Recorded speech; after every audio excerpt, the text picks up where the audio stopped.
Okay, so uh, we are waiting to get the sound back, coming back. So give me a sec.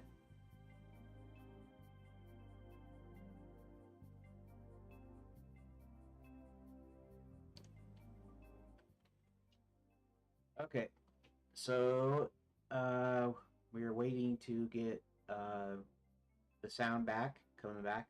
So give me a sec. Okay, that sounds good. Let me go back to the web page. Alrighty, and get things going here. And as usual, I'm late. You know, it's 12:46 here.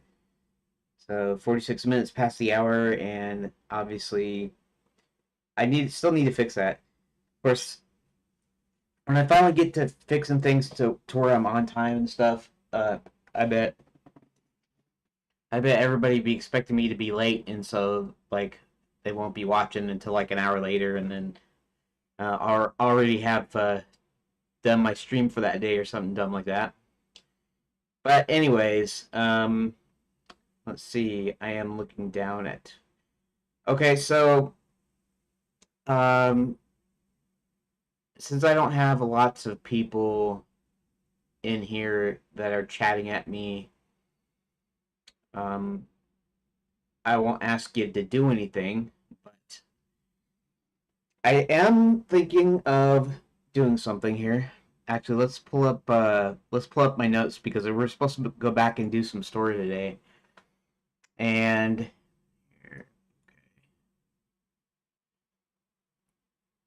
let's see. Whenever you see that bright flash on my face where my face kind of lights up, kind of whitish, that's because I got Open Office up, and of course it's a white background. Whereas most of my stuff on my desktop is usually dark background. Okay, so let me see how long this is page wise. I mean, I did all that stuff, and we got to the halfway point. We found out that Max is back into Enchanted Lands, and he's building this huge machine, which will eventually open all the portals everywhere, so that Max can use his armies and go and conquer all the realms connected to the Nexus or connected to Enchanted Lands. And I don't know if they know what the machine does just yet. If they catch on, it should be fairly um, self-explanatory, I think. Like if you found a blueprints and you saw it says Omnigate and stuff, um, presuming that there wasn't anything complicated in it.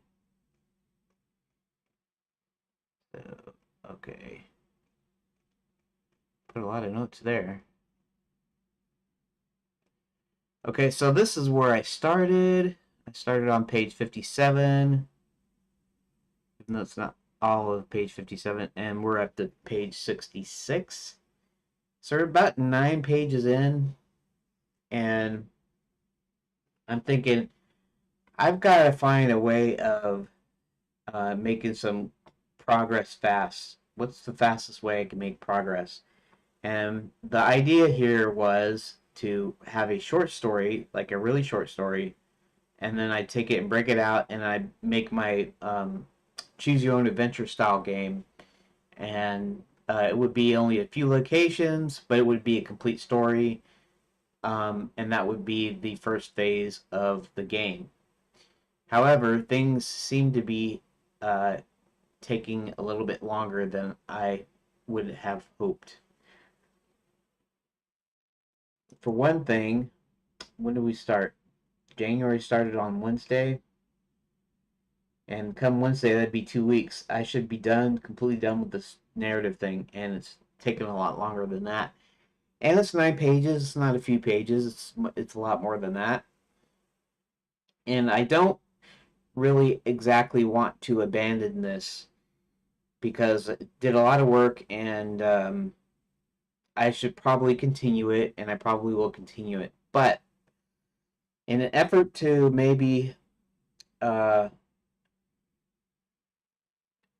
fact, I'll go into actually go onto a new page. Can I go down to a new page?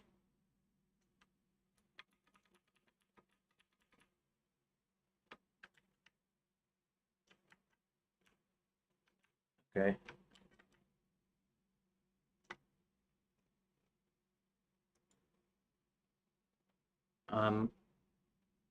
Should I go to a new page? I'm not sure.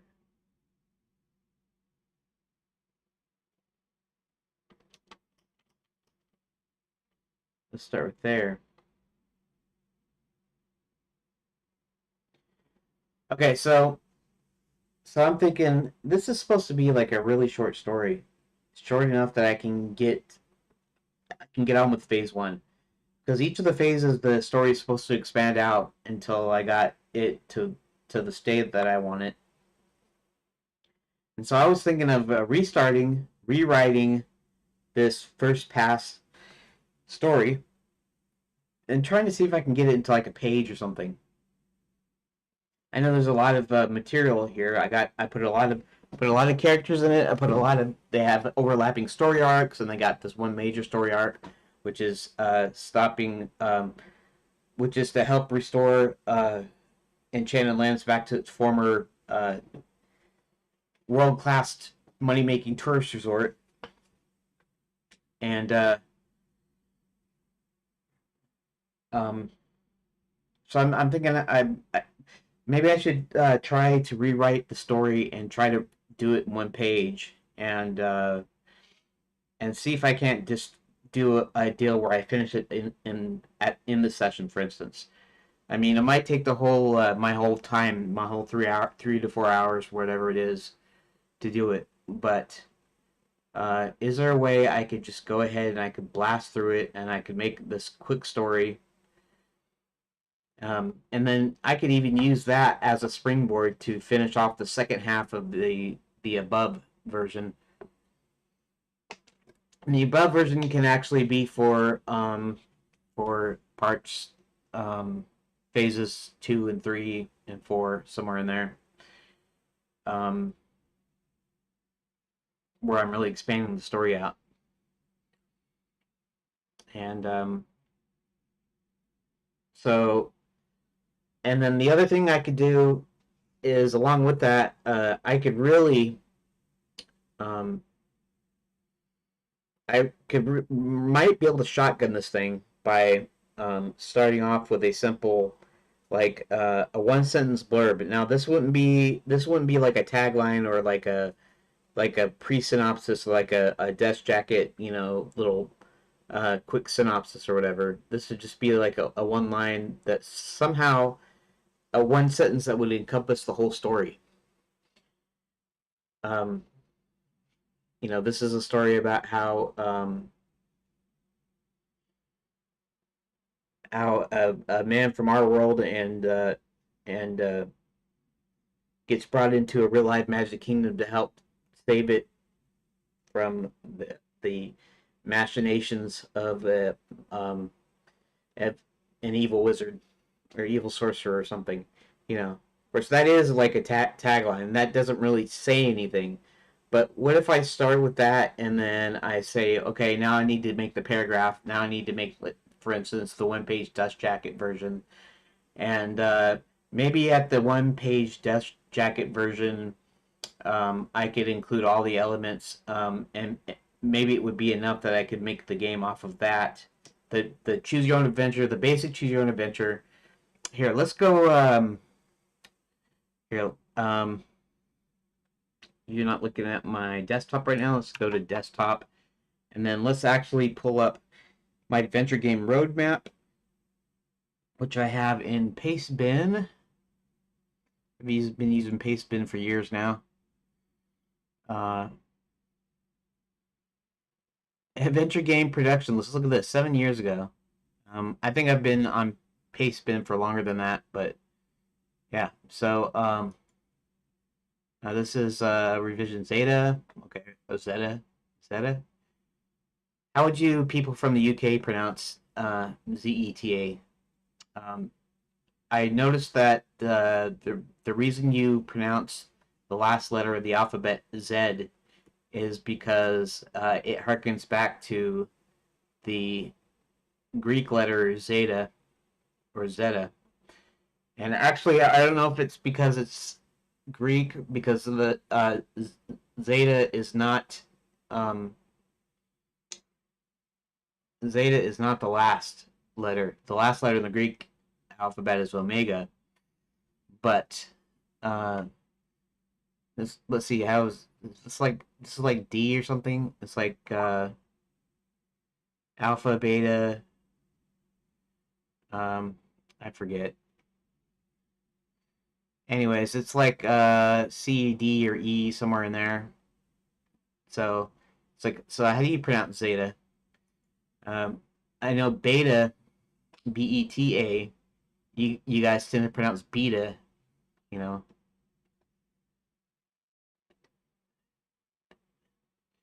So I'm just kind of curious. I understand it. It goes back to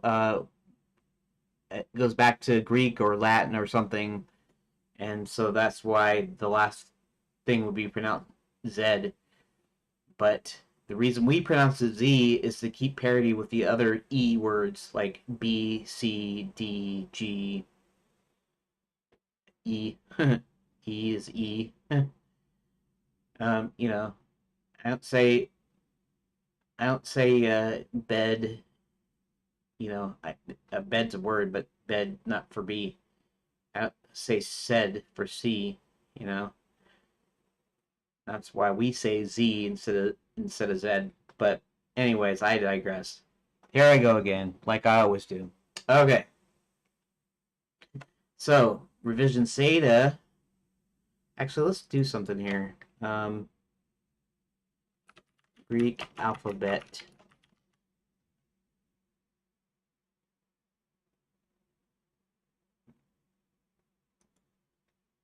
Here, let's get the AI to display it for us.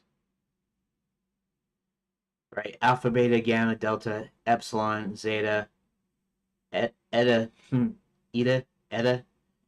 You know, the way we pronounce beta and zeta, you expect to pronounce that eta, or et. You know, we do say theta though, so eta would actually might be a proper American English pronunciation of ETA. Um, so eta, eta is the one after zeta. Anyways, I'm just was kind of curious at these. Okay, so this first phase is choose your own adventure style game. The second phase introduces a separate navigation system, and all that means in practical terms is I'm going to map some keys to directions, probably 8 cardinal directions, and I might do up or down like uh, it's like those letter ones: Q W E A S D X Z X C, and then beside them we have R F and V, and so R and V could actually be could be like an up and down as far as direction wise, and so they'll just be separate, and then the choices I'll modify the choices so that none of them go to places. The only way to go to places is actually using the uh, the directional input. So it's actually a separate deal, because uh, when we get to the parser, we're going to be doing things like, you know, go north and go south and that sort of thing, and they'll actually be movement deals. And I mean, I could still leave it. I don't necessarily need a separate navigation system, especially with a parser, but I'm just sort of doing it that ways. Mainly because navigation in the final thing is not even going to be having to do anything to do with this. And your choices are going to end up being your puzzle stuff and all that. So the second phase is the navigation system, and which I also plan on expanding the story to have more locations and more things to do, and then and especially to make use of that. Um, and then the three, we got multiple player characters. Well, right now we have the three characters, and I don't strictly need that either. I don't need to make separate player characters if I don't want to. I could just have you switch off in between them, depending, and it would do that. But so then we got the audiovisual elements, and the whole plan um, is to each time expand on the story till I get the full story of what I want. Then we get the parser, uh, and the parser will pretty much duplicate what the other input system does. So you'll be using the same choices. You'll be using the number keys for your input, but now they'll be like commands. Like you'll enter in the number one, the text, the character of the number one, instead of um, instead of actually pressing the one key. So you have to hit one, and then you'll have to enter. You have to hit a number key, and you'll have to enter. Why? Because it's actually going to go in there as a command instead of the link to the input. So it won't be just the input. I mean, you'll have input and stuff, but it won't necessarily be linked to that. In fact, you'll have an input box when I start doing that. So we'll have a parser in phase 5. Um, we'll have we'll start the inventory system after that, and then you'll be able to manipulate it with the parser, because all this will be is it will be just be that, and then um, you'll be able to manipulate your inventory with the parser. Then the 7th is the expansion of interactivity, and that's where we completely take away the choices and directions as they are. You'll actually be able to look at stuff. You'll be able to pick up stuff. It'll essentially be the same actions as the inventory. In fact, that it will kind of help, because I won't need to add in a bunch of extra things. I'll just make sure that it works for not just the inventory. It'll work for everything in the game that you can mess with. And then and by that time, what it means is I have a fully functioning text parser adventure game, and I'll be able to actually start designing and implementing puzzles. And that's going to take a while, anyways. So okay. So we want to do this, and I want to get it done as quick as possible. And it's supposed to be done by the end of January. I don't know if I'll get there. I know what usually happens, and it takes me forever to do something. Okay, so and this talking your ear off, or speaking your eyes, or typing your eyes off, however you want to say it, is not getting things done. So let's sort of start from the beginning. And like I said, I don't want to uh, let's do something here. Let's put that thing that I use for notes, this thing, and we're gonna put this down on page 67. So even though it's on a new page, it's so later on when I do the thing up there, it'll still be separated. In fact, let's do a no. Let's leave it. We'll leave that, because I'll have to take the spaces out afterwards, anyways. Okay, so we are going to try to get a quick enough working story here that I can make the choose your own adventure version fairly quickly. So let's start with a blurb. Okay. We want it in one sentence. And I don't know how I want to start it. Do I want to say this game is about, this story is about, this is about?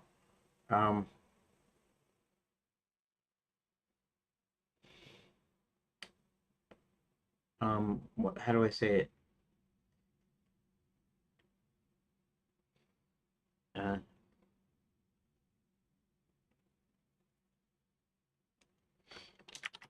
a real life magic kingdom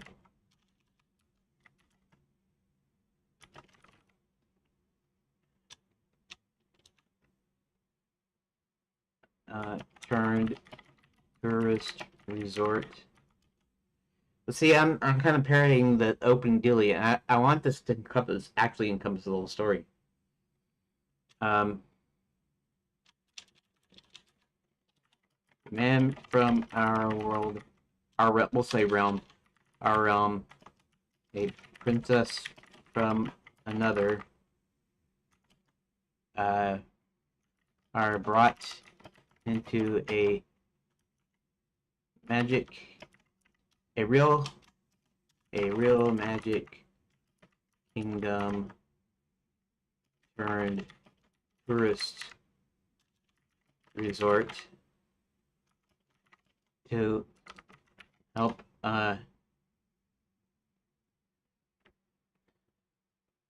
wait a minute, by a good wizard to help bring it back from the brink of bankruptcy and a previously banished evil sorcerer. That.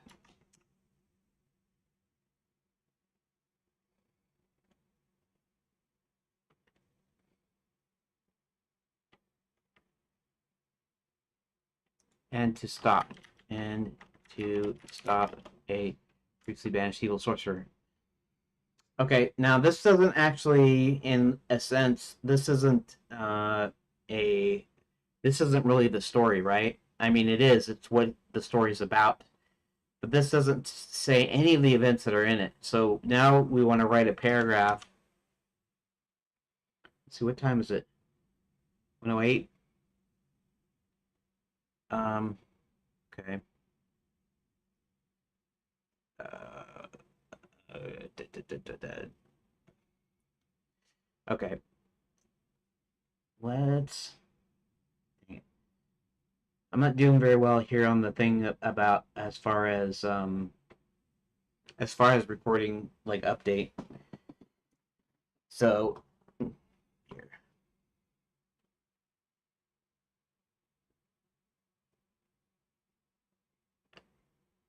Oh, you know what? I want to see something real quick. Um, wondering if anybody knows if OBS has any sort of time lapse ability.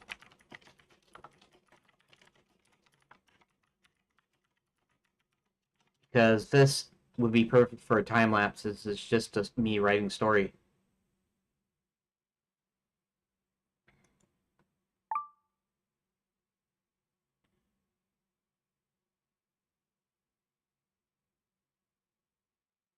Time lapse recording. Time lapse on OBS. Well, it seems like it's requested. I should see if I can find some time lapsing software because as far as when I do these story deals, I can just do a time lapse and then I can speak about it and you know I want to record an hour. Takes too much time to Premiere, can only compress it. Okay.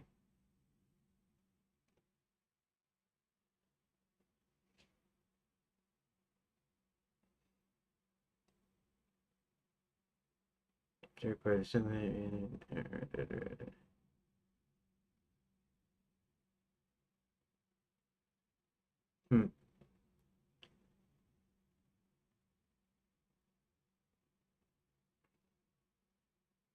Also be aware the preview OBS also works at.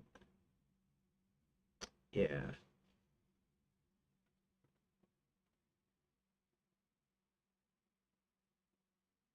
So somebody should make a plugin if they don't haven't already.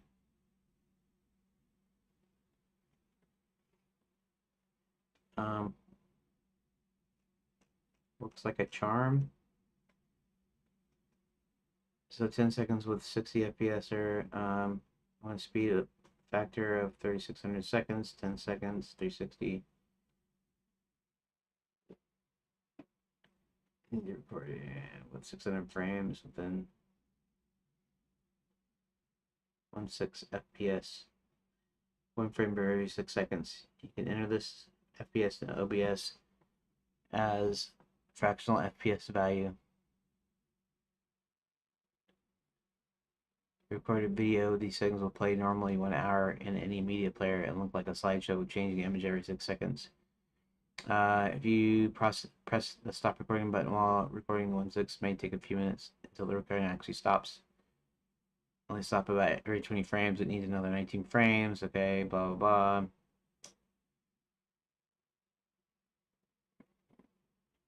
Setting up source slideshow.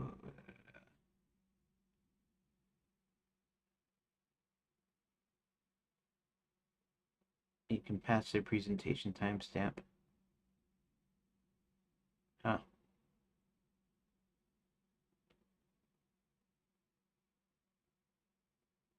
Or with 1 FPS.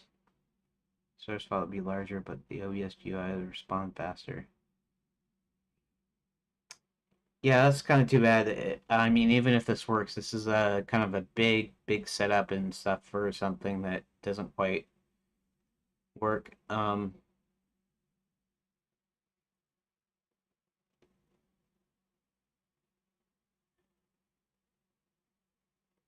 Hmm.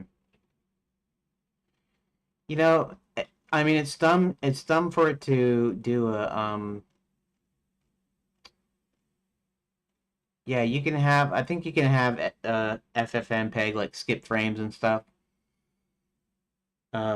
which is fine. And I can actually use when I edit the Blender footage. When I edit the footage in Blender, I can use the speed control and I can speed it up to whatever I want to speed it up to. But yeah, I mean it would be kind of useful if you could just record the time lapse automatically. Of course, if it just records images and saves it in a directory, I still have to build it via uh, via the editor anyways, off of a image sequence. But I could still import it as an image sequence, and it would still be a strip on the timeline, and I wouldn't have to go through the part of like recompressing and stuff. All right. Seems like somebody was asking for this in 2020. Seems like a feature that everybody would want is a time lapse feature. So, anyways, set the 3-1 so seems to record the full length video. I need to press that one. Cannot do time lapse itself. You can record 1 FPS, which result in a 1 FPS video. You need to speed this up to 30 or 60 FPS in post processing. I do time lapses fun that even though you'll be speeding up, you'll want to record at 30 frames per second, get a smooth video in the end. Yeah. Yeah. I mean, I can still do it. I could still do it the way I'm doing it. I could record all my typing and stuff, but time lapse feature, that would be something good. And it looks like people have been asking for at least 6 years, if not longer.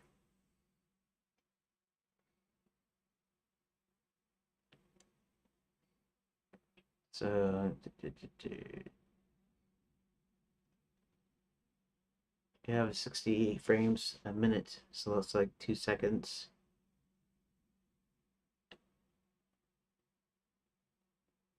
free editing software has time-lapse feature. DaVinci Resolved.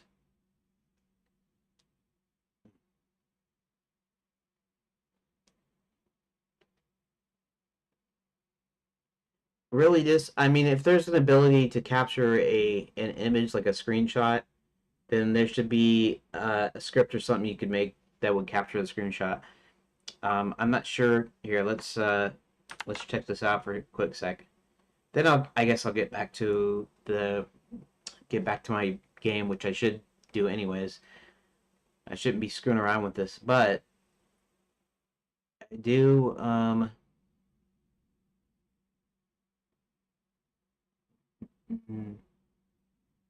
Tools.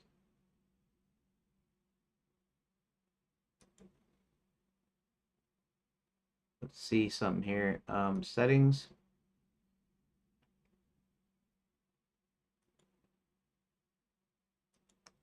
Actually, I guess the question is to ask is, can I do a screenshot in OBS? Because maybe it can't. If it can, it can't.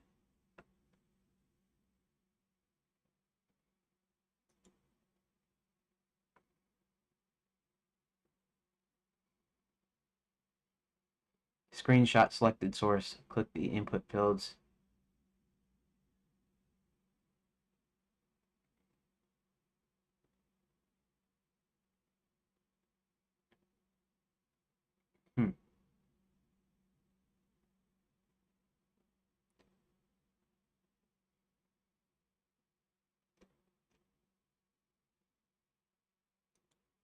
Yeah.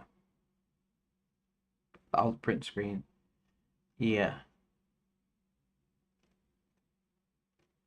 Um,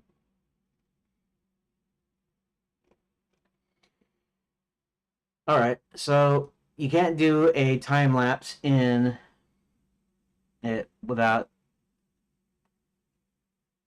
I used to record weather cam, video, daylight, processes, and FFmpeg.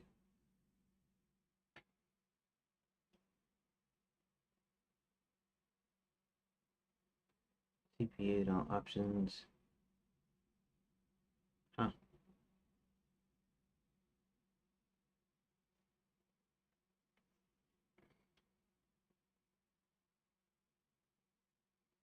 Yeah, you can get FFmpeg to actually drop frames and stuff. And actually, that would actually be quicker than say bringing it into your video editor of choice and then doing something there, because that usually has to re-encode stuff. If you got a native screenshot program or a native time lapse program, then it would just be doing the images at your full whatever quality resolution or whatever you want to call it. Anyways, that doesn't matter here.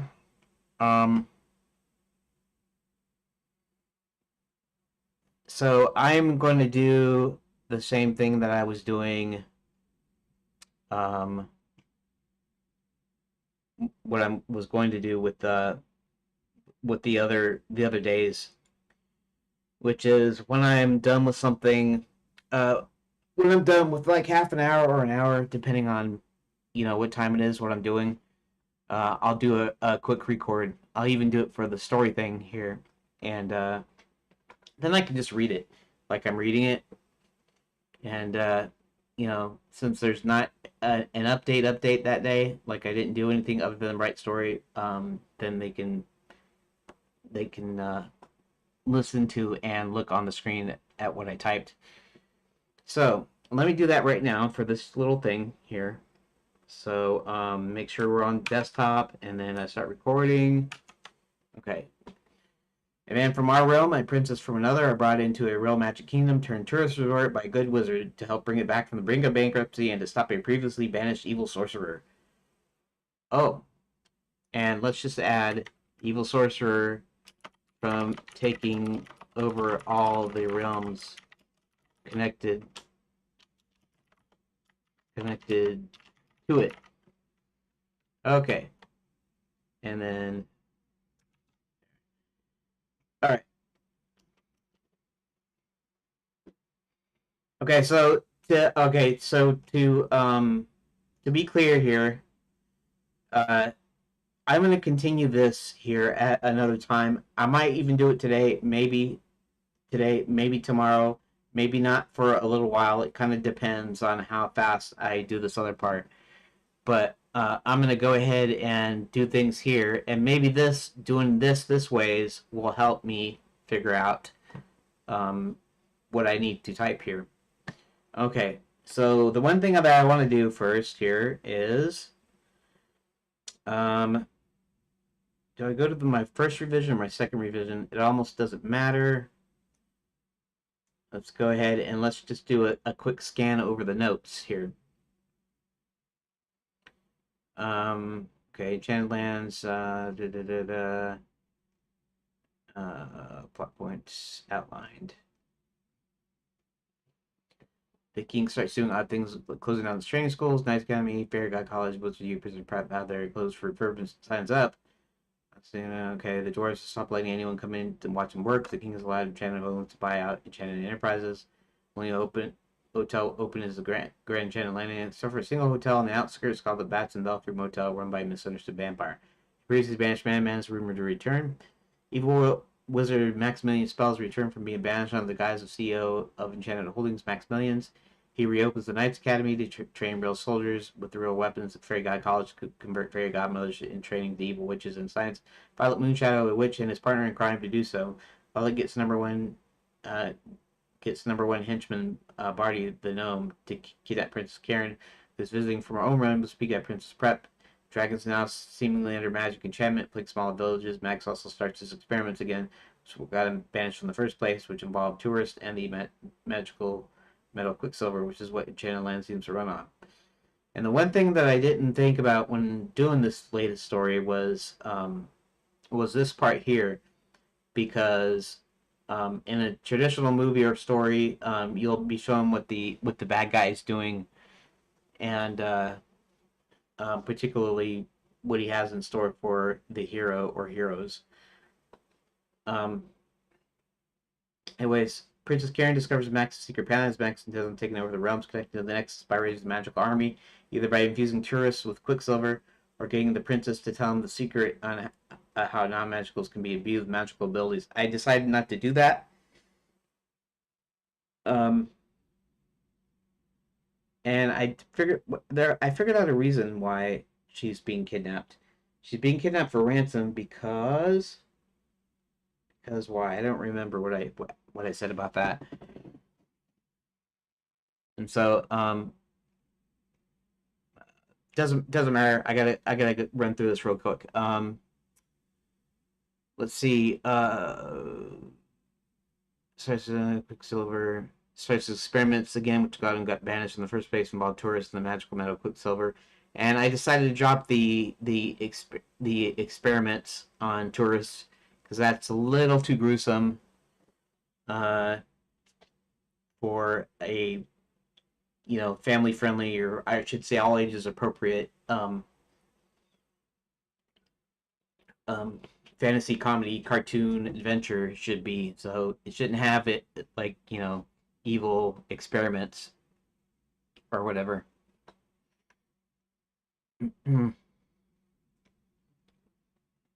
I'm just saying I think it's too gruesome for the story is all I'm saying.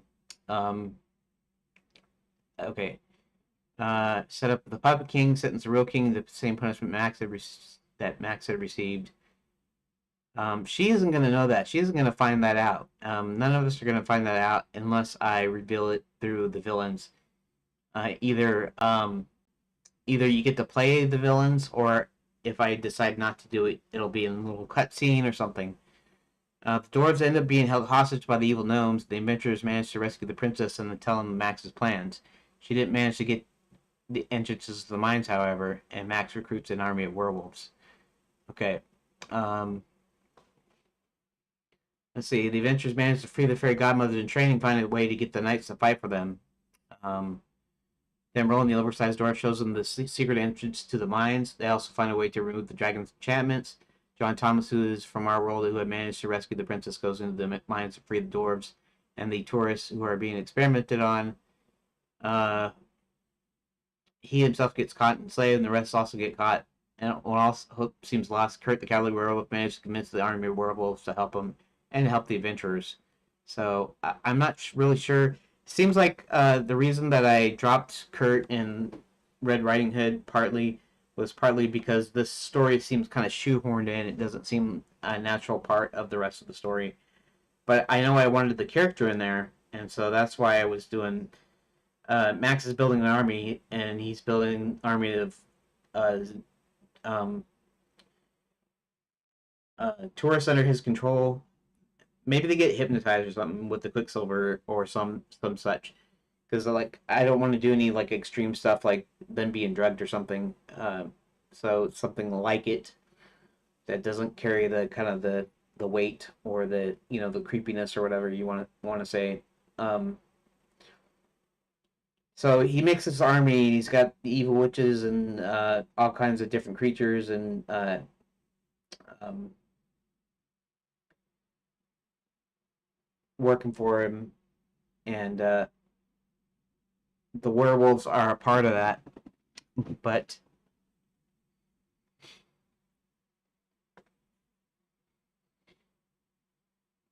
Kurt manages to escape Red Riding Hood because he's so afraid.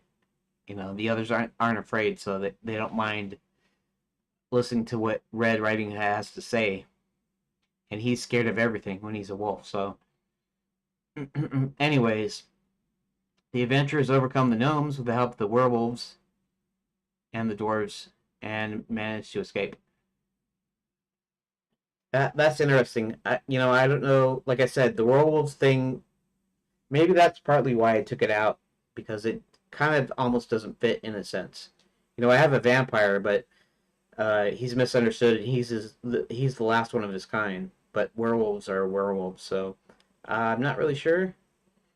While still leaving the zombie-like magic army made up of tourists, their only hope is to get uh, into the administration building.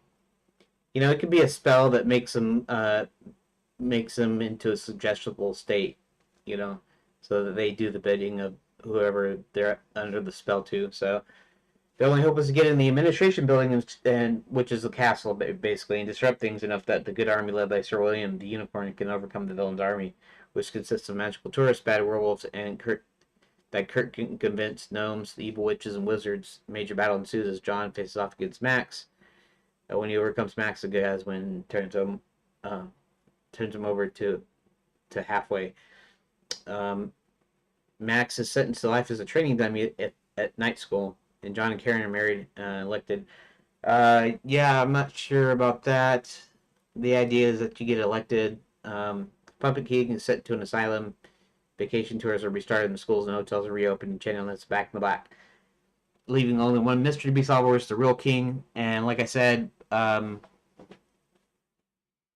there was an idea about the Black Knight actually being a enchanted suit of armor and what was inside it. And I thought one of the ideas was that the real king was actually trapped in the armor. And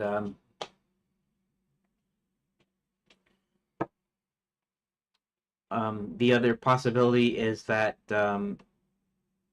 I could leave it open for a sequel where John goes to find the real king, and maybe he learns something about his family line, and where he's from, and everything. Faith of the villains. Okay, good guys. I don't need that. Let's see. Okay, these are supposed to be like backstories, profiles, whatever you want to call them, for each of the characters here. Okay, it almost seems like what I just read there is enough that I could make my choose your own adventure style game off of.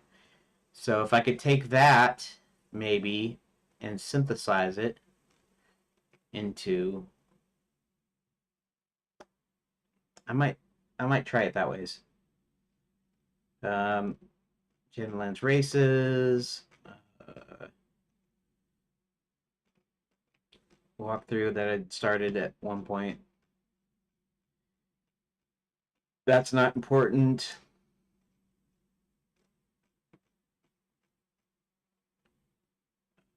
Okay, these are the individual story arcs, and I think for this deal, I don't really need to exactly go through this.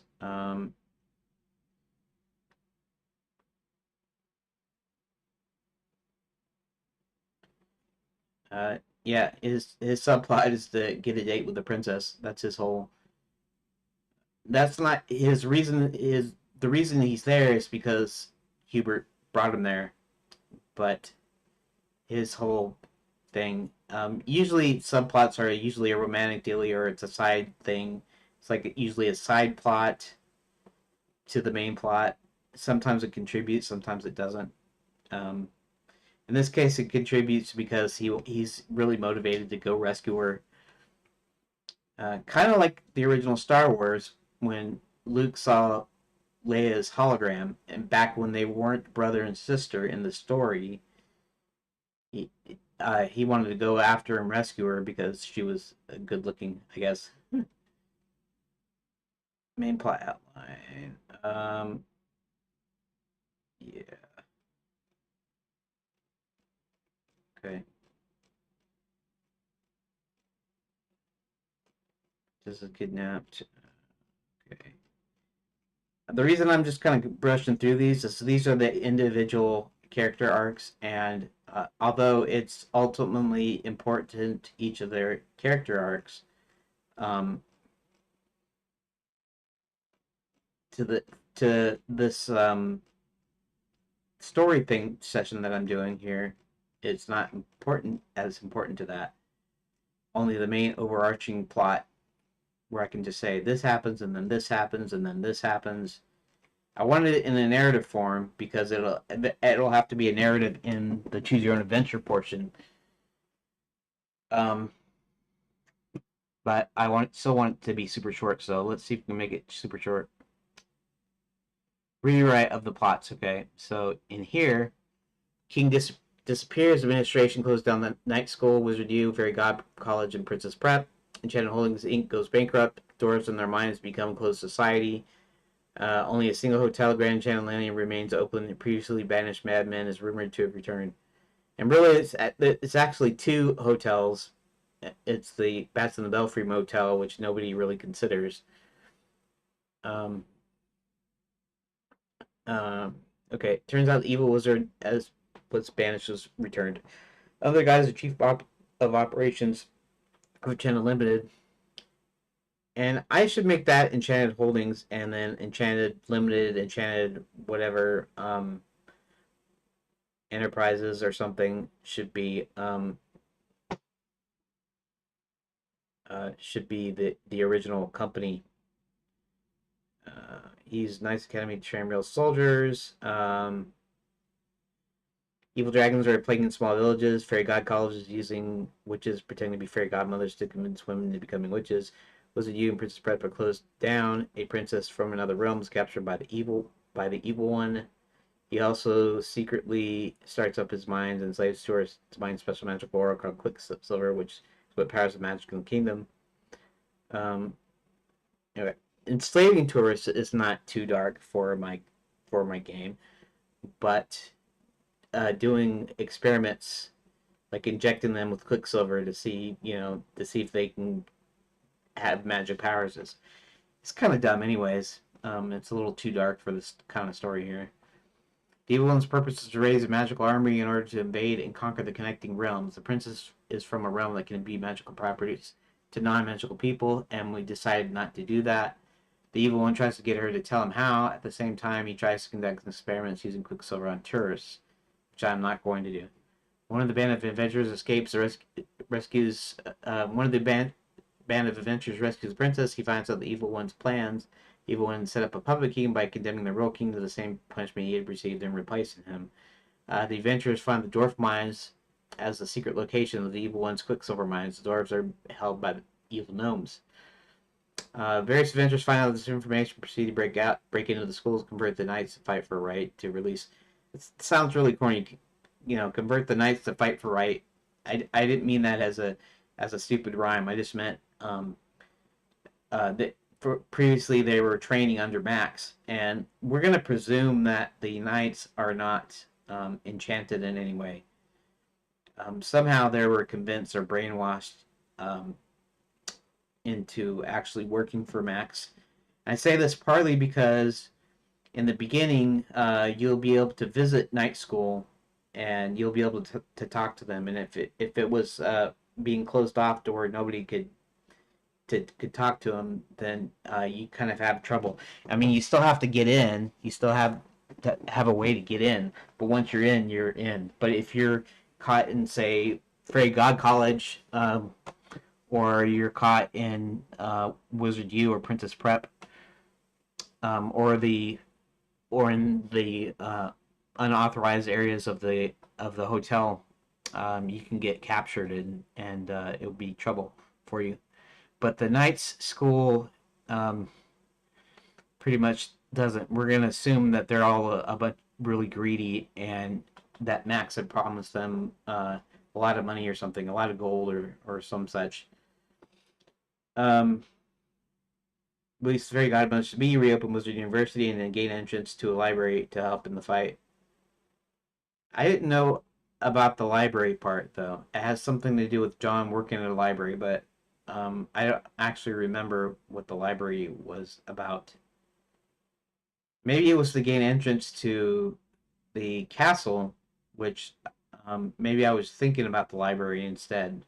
So I don't get that. Rescue all the princesses. They fight the dragons who are normally tame and friendly, and then remove the enchantment they're under.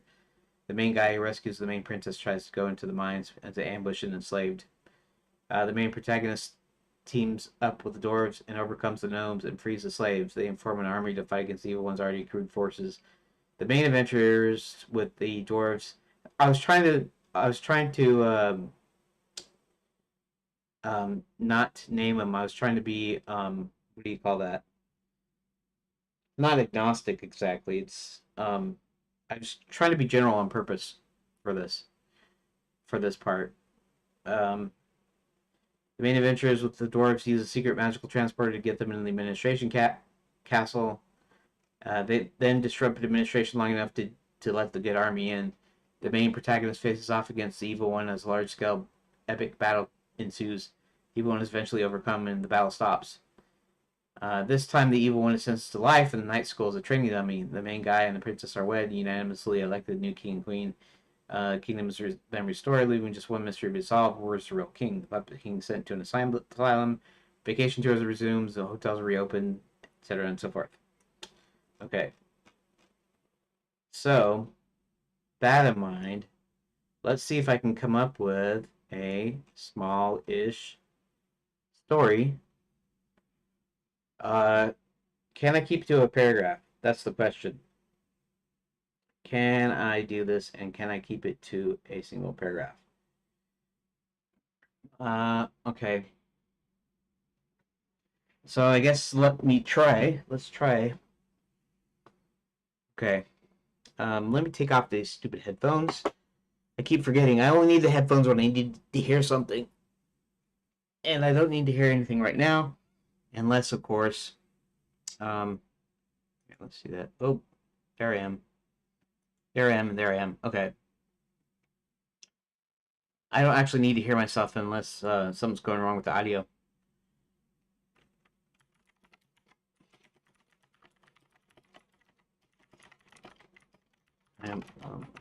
Just give me a second here.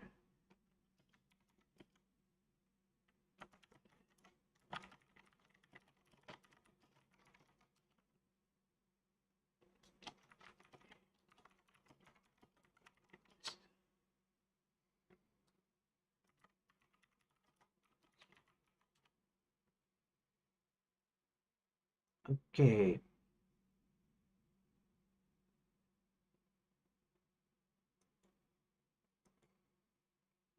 All right.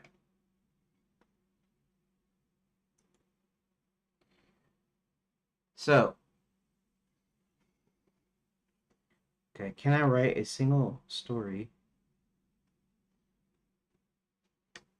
Let's try. Okay, let me try to write it as a story. Once upon a time, there was a real life magic kingdom. The kingdom wasn't doing so well financially.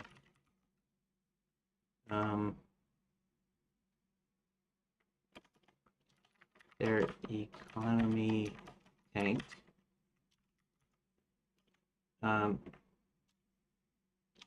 See, taxes were at time.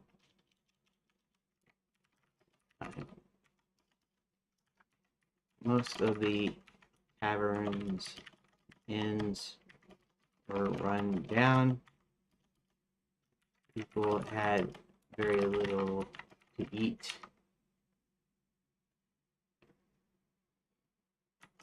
And the economy tanked. Then one day, a wizard named Hubert, who happened to be the king's advisor and very close friend, decided they needed some way to generate an income.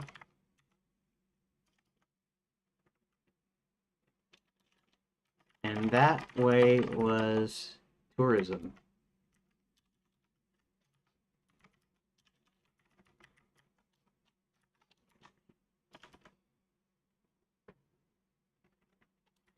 The king was skeptical at first, but then, as Hubert mentioned,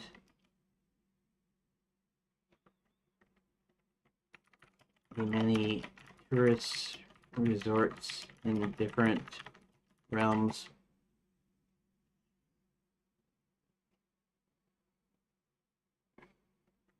and how they all were doing, the king thought a bit about it and decided it was a good idea. So they set about creating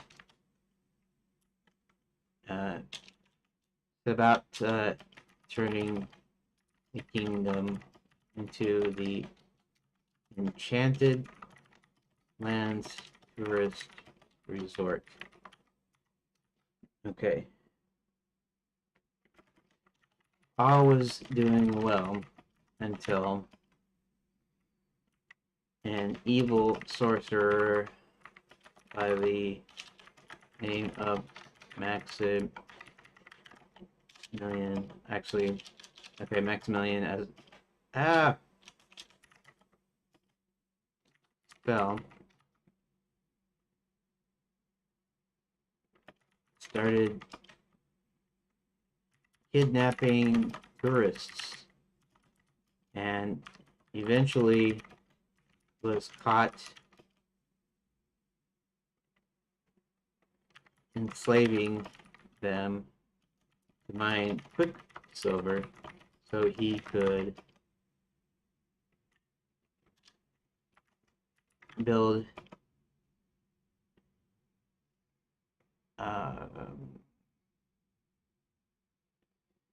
yeah, okay, so right now what I'm doing here is again, I'm telling you the backstory here, and I shouldn't be doing the backstory.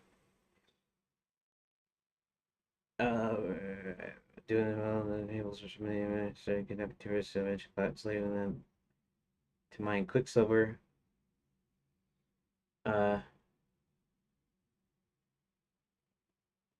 Let's see.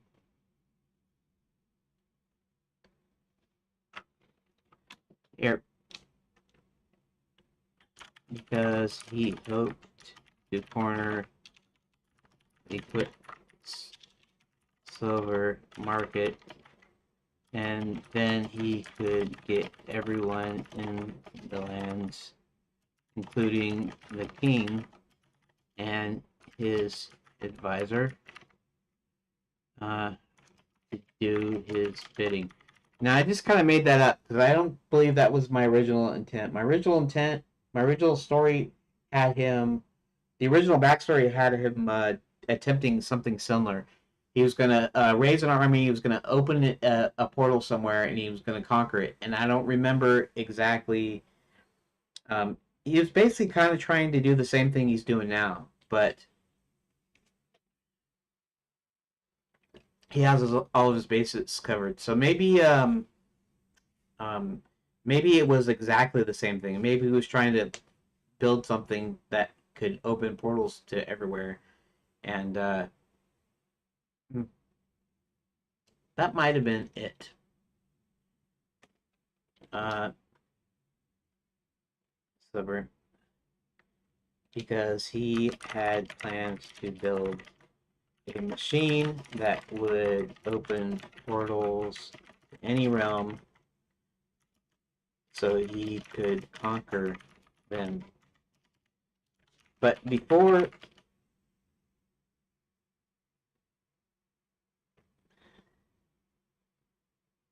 caught enslaving them to mine Quicksilver, before he could execute his plan to build the machine, he was caught and banished. Now, this is not our main story. This is our backstory, and so I figured if I was telling a story, I'd tell this backstory. But as you can see, wait a second. Am I? Wait. Am I? Yeah, I'm still on the webcam. Sorry about that. At least you can hear what I was. Give me a quick sec. Give me a quick sec here. Okay, let's go back to that.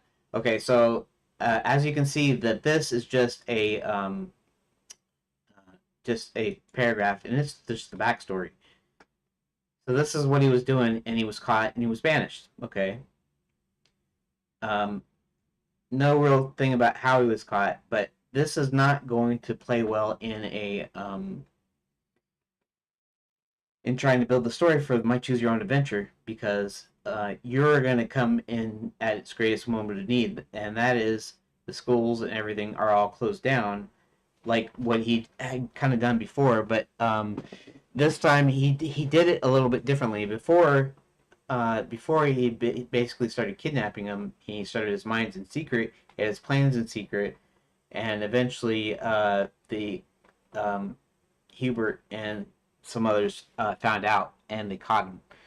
But this time he's got his bases covered. I'll just name a few things off the top of my head. See, write I didn't write down the backstory, so I don't have all of what I originally thought up, and what I originally thought of was pretty good. But so basically, one of the problems that Max had was with Hubert. So he gets Violet to take half of his magic, and then and you heard about how that happened, and then let's see what else. Um, Basically the let's see what else was there. There was more to it than that. I had this whole thing of where all the problems that he had. Well, for one thing, he wasn't in control of the schools or anything, so he couldn't close them down. So he had to do everything in secret.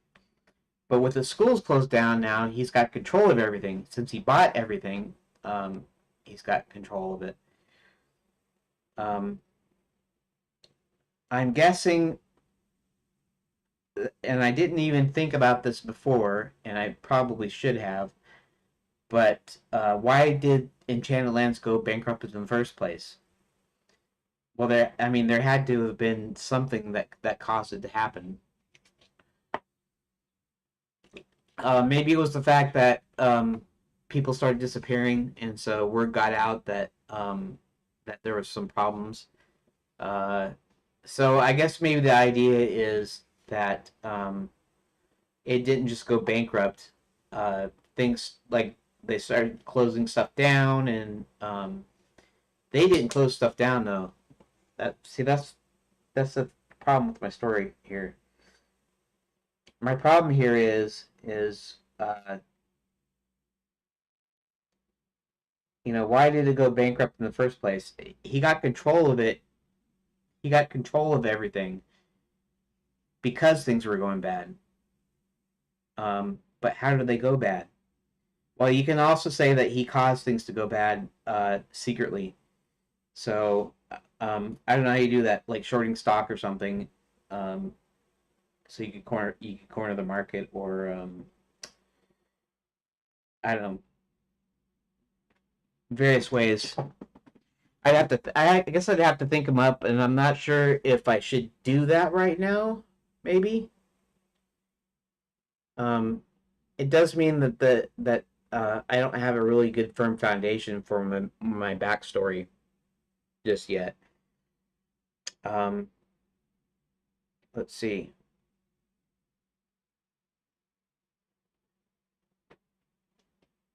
It's fallen on hard times. Well, we'll say that it didn't actually go bankrupt. What happened is okay. So here's the idea. The idea is uh, Enchanted Enterprises, Lands LLC, something, whatever. The company that they formed, the corporation they formed, um, something bad happened that caused their stock prices to go down, and it allowed Max to come in and to buy up all the stock. And so now he's the major shareholder, and basically he practically owns everything. Okay, so in order for it to do that, you need something that would cause them to go bankrupt. So what's the idea? How do they go bankrupt? You know, well, the some of the hotels and stuff, might have maybe there's some problems in customer service. Maybe it's because some of them got kidnapped and they got replaced by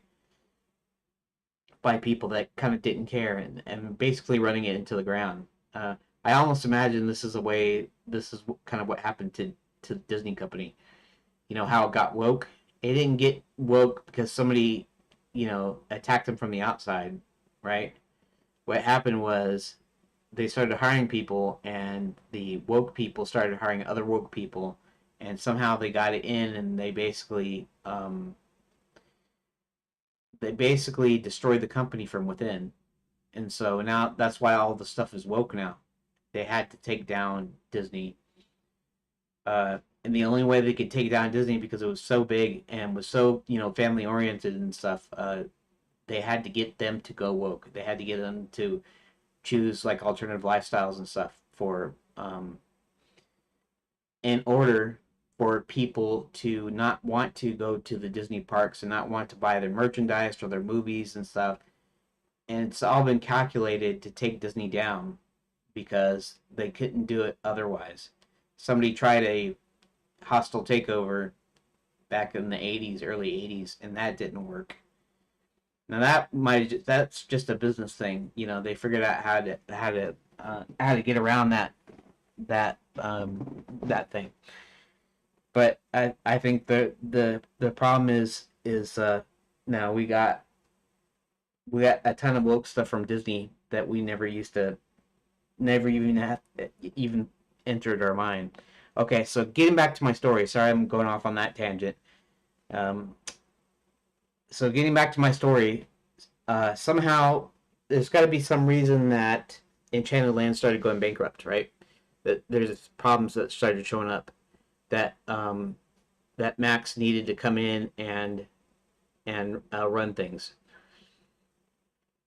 or he came in as the kind of he was going to save them, um,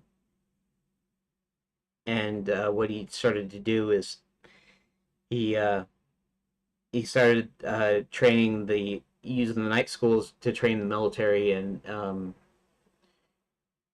they put evil enchantments on the dragons, and he started up his mines again. He started up his thing again, and so yeah. So I guess the initial deal is how did they go bankrupt in the first place, or how did they get to the point where they needed to go bankrupt? They needed a quick infusion of cash, or whatever. So we could actually do kind of a funny backstory thing where uh, he hired all the friendly guys onto the board, and the board basically started ruining the resort. You know, not just up, not initially like closing stuff down, but maybe giving bad customer service, right? Bad hotel management and whatever. And soon it it was evident that it wasn't going to be able to survive, and so they actually forced the bad times. Anyways, I'm getting too far afield, I think here. So this was basically okay. So this was an attempt to try to summarize the main story here in a paragraph, and I made a paragraph here, and honestly, it's not that big. It's like what, 3, 4, 5, 6, 7, 8, 9, 10. It's like a 10 or 11 lines. It's not really that big of a deal, but it's not where I want to be. So we're going to try this again because I want to focus on the events that happen in our story, in the game, that's going to be in the game. So, a real life magic kingdom turned tourist resort has fallen on hard times. Uh,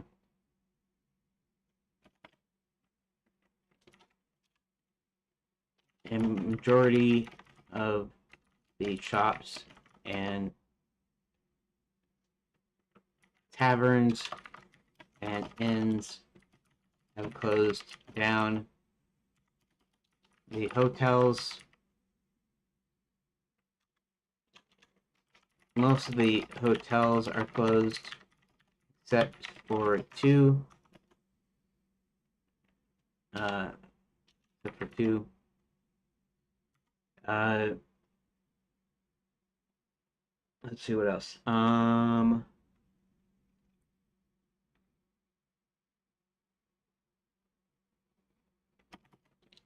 Dragons have taken to terror terror terrorizing villages, small villages, and tourists seem to be disappearing.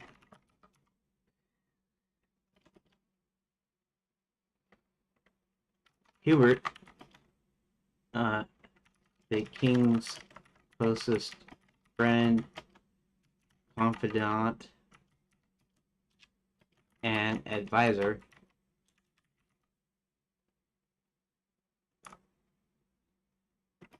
decides to bring in a person from our realm to help him figure out what's going on. There are rumors a previously banished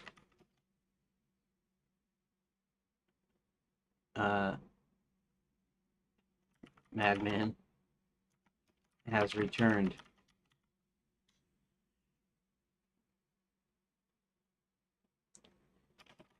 When he brings in this person from our realm,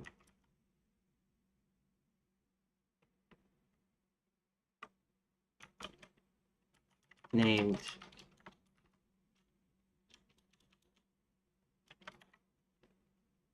they call it Cerulia,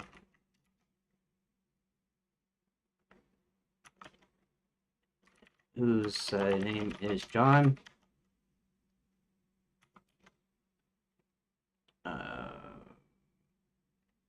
Hubert sends him over to the night school, and Princess prep to determine what's going on. John. Okay, so this is where what I previously wrote already, our main story here, our short story, kind of helps because I can kind of put. I don't have to say anything about a mouse wizard, which is dumb. I admit was dumb, but here. Okay.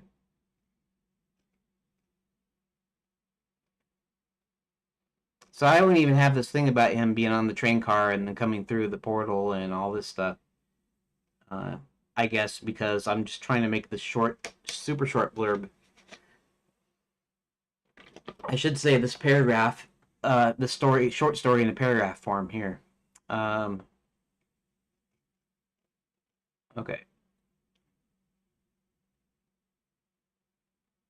So they need to find the princess, and okay. Maybe I need to put that in my little short story though here. So, for tourist, refurbishment,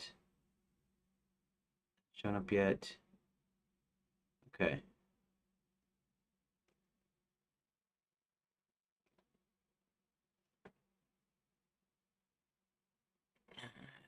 Let's go back and check that in. Okay.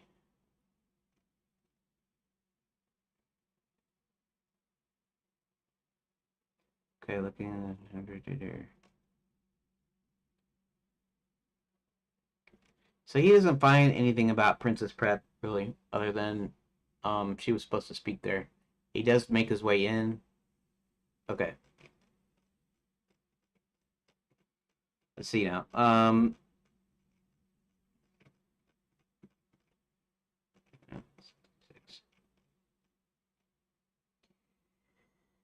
Okay.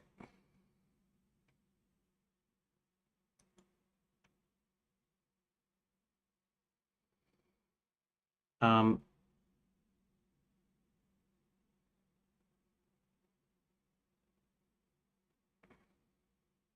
let's see something here. His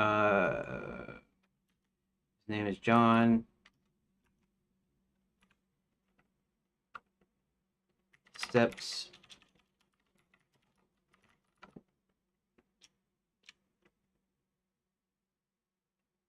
When you bring in this person whose name is John,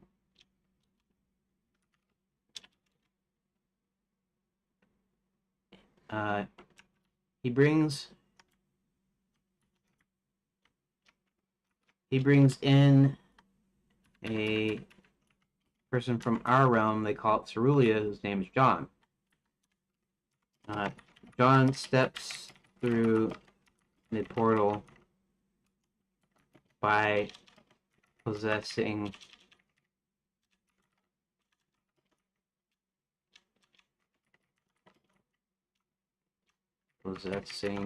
a silver ticket, possessing a ticket that is embedded with quicksilver, a magical mineral that runs enchanted lands. Okay, Hubert sends him over to the night school and Princess Prep to determine what's going on. Where he learns that the princess. Wait.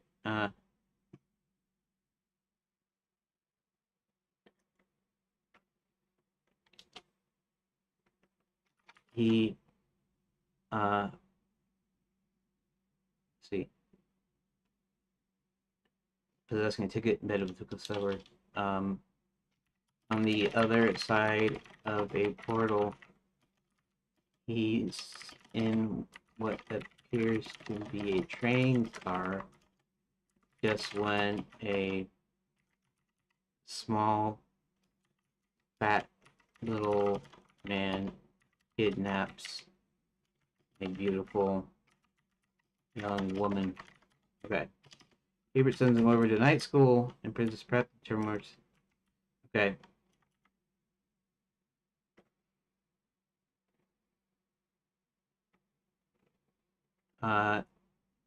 They decide, Hubert and John decide they need to rescue, they need to find the princess as she was important enough to kidnap. Even this is long, but I'm just going to go with it to see if I can't just like quickly do something that is, you know what I mean? Just so I can have like a quick like one page or something. I was gonna do one paragraph and then one page and blah blah blah and well, I guess I'll just go with this because like, I was gonna do like a slightly longer one. I was gonna do one page after this paragraph version.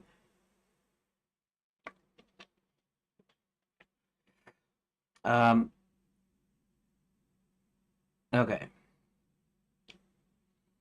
I don't know. I mean, I could restart and say, well, really, I need to get it shorter than that. Let's get it shorter than that. I don't know if that will be. I don't know if that's. I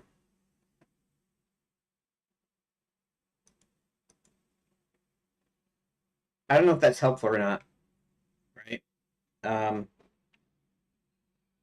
I mean, if I keep on rewriting this thing, is that going to be helpful? If I keep saying, well, no, I need to rewrite it. No, I need just to do this. And of course, I'm doing it shorter.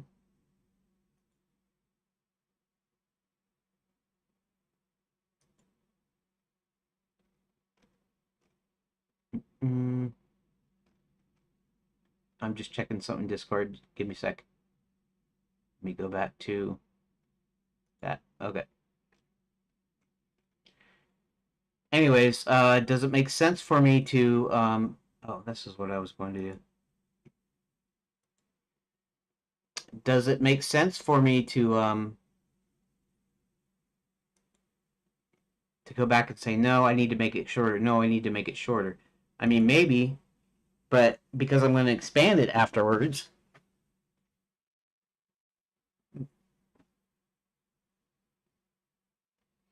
Let's do something though.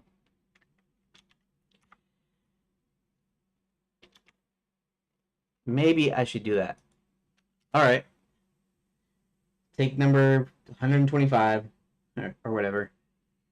Yeah. I'm not doing very good on the time thing either. I'm supposed to be monitoring the time and every 30 minutes or every hour uh saying where I am or at what point did I get to. So maybe I'll still do that, but okay. Let's try this again. We want to take this and we want to expand it to a paragraph. And it should be no more than maybe than this, right? This is like 10 sentences or, something, or 10 lines. Should be any more than 10 lines or something. And then we can work on this one. Okay.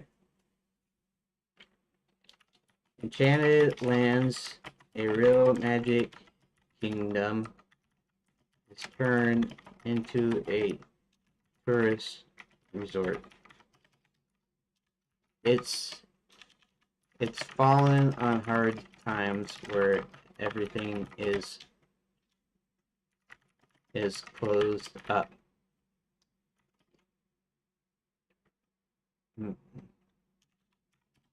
A princess from another realm is kidnapped.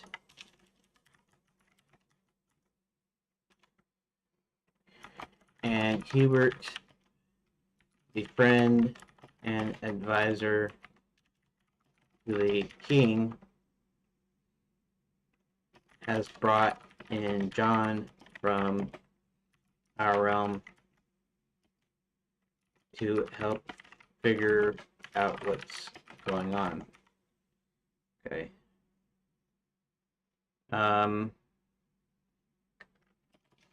Hubert sends John over to night school and Princess Prep, where he learns the princess was set to speak the school, but she hasn't shown up, and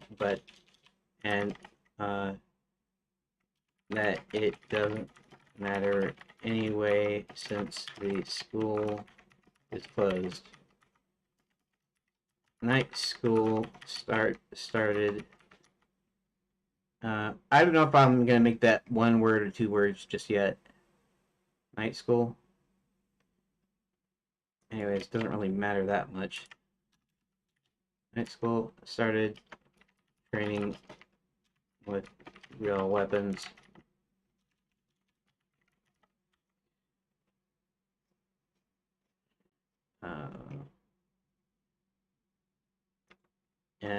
And tourists, citizens alike have started disappearing. Okay, started training with real weapons.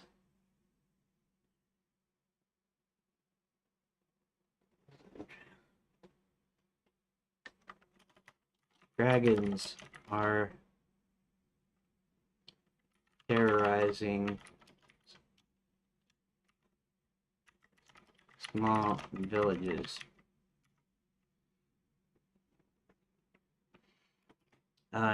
Hubert himself sneaks into Wizard University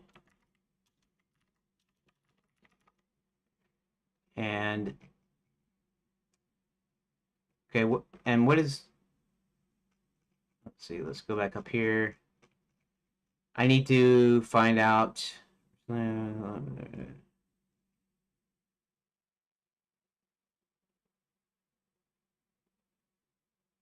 Okay, they found a way of purifying Quicksilver. That's fine.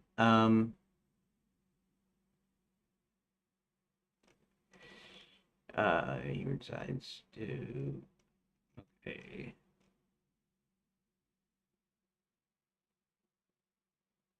Trophy case, it was broken. Trophy, Silver Scepter was missing.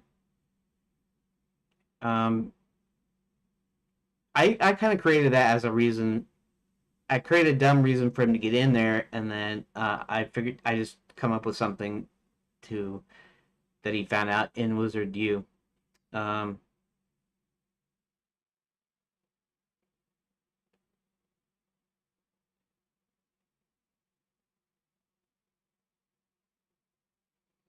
Oh, that's right. So basically, all the wizard professors there in Wizard U um, have been trapped in their own Hall of Fame paintings, and his own painting was gone. Okay, so let's see if I can put that in a shorter kind of. The idea is to be able to get a short version so that I can turn that into the choose your own adventure game part of it. Okay, so and maybe we'll get to that today. Hopefully we'll get to doing that. Hubert himself sneaks into Wizard University um, and finds the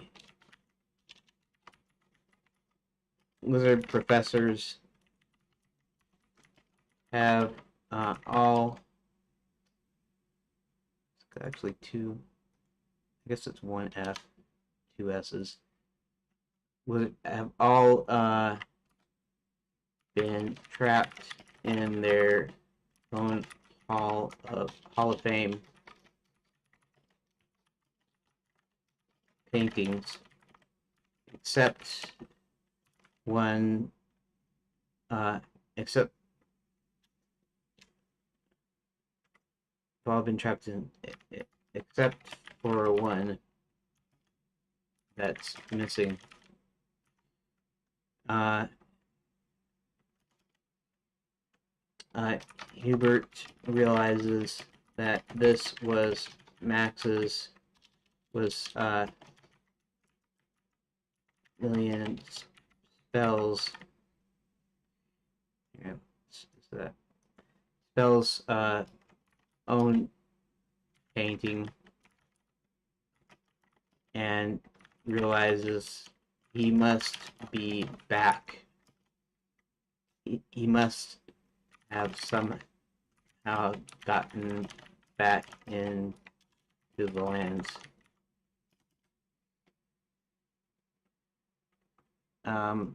And then he finds something at Fairy God College as well, but he doesn't actually go in there. He goes in the window, and one of the ladies there, one of the teachers, um, actually notices. So let's go back up there.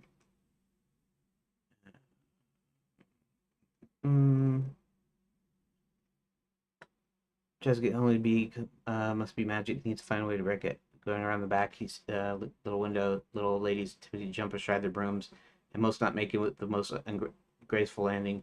He knows the teacher recognizes and tries to gesture for her to come to the window. While looking, she quickly and quietly runs to the window. He should be here. I'm starting to get the idea of what's going on. All the little old ladies who wish to become fairy godmothers are now forced into learning to be evil witches. Forced by whom? You should know her. You asked her to marry you instead of me.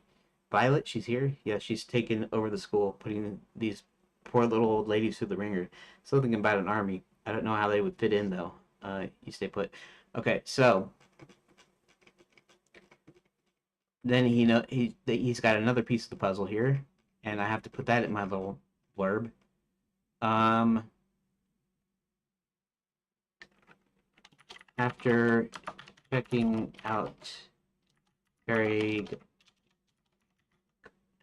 God College, uh, he talks to a teacher he knows who informs him that Violet Moonshadow is also back and has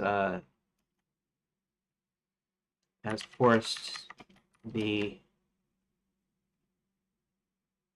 forced all the old ladies who wanted to be fairy godmothers fairy godmothers for their vacations are being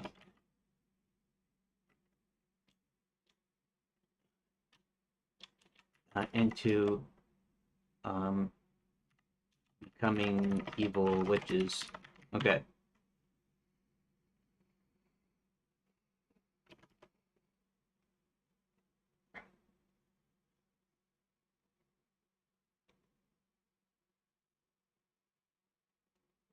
Um, he does get into um, John then finds a way into prep and figures out the princess was supposed to check in at the Grand Enchanted Indian Hotel. Um,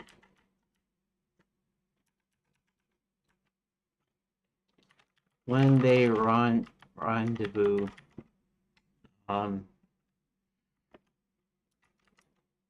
they decide. Oh, I forget how you do run. Oh, I was almost right.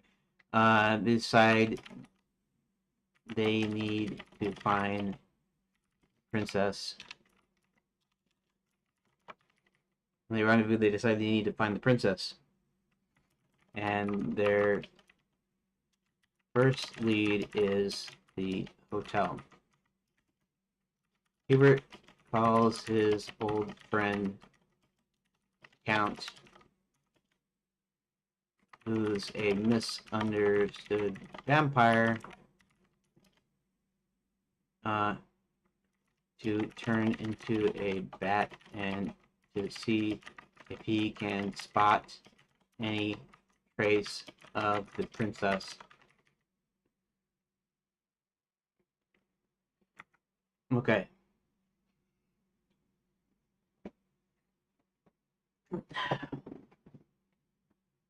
What's funny is, let's see.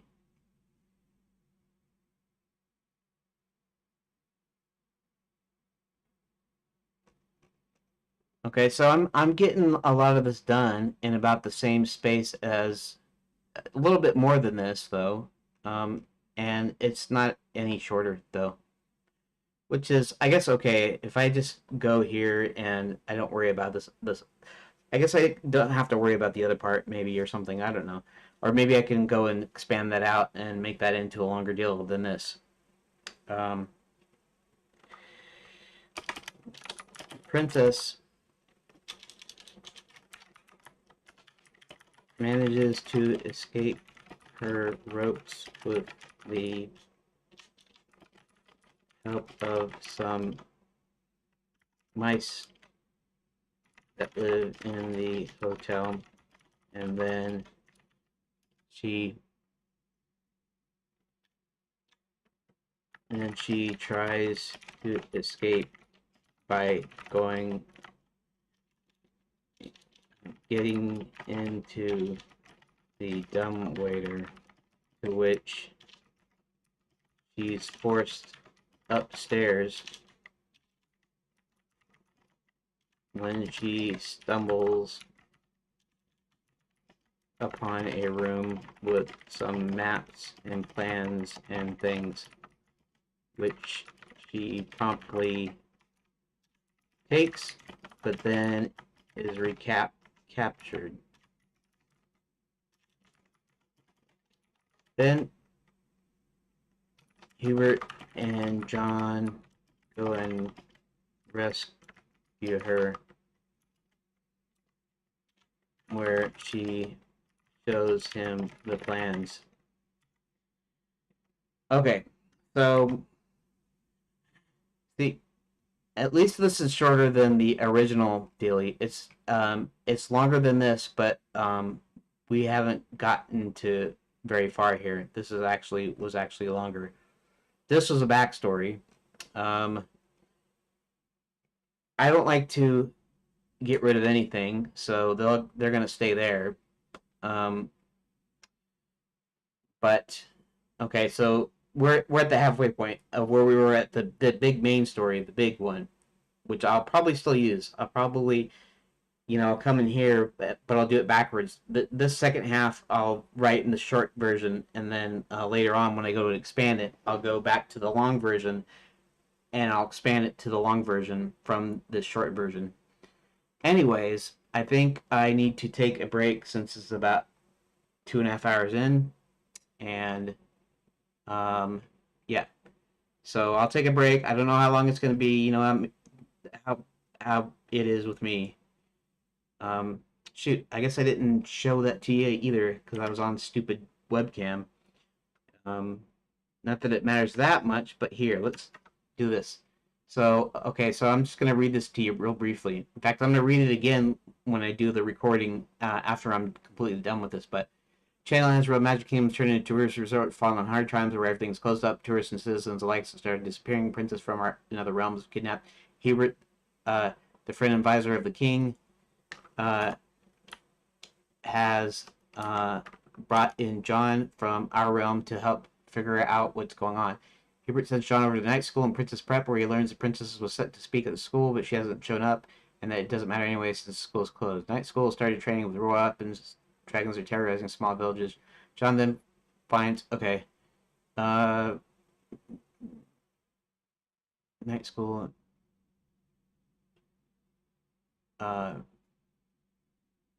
Let's see.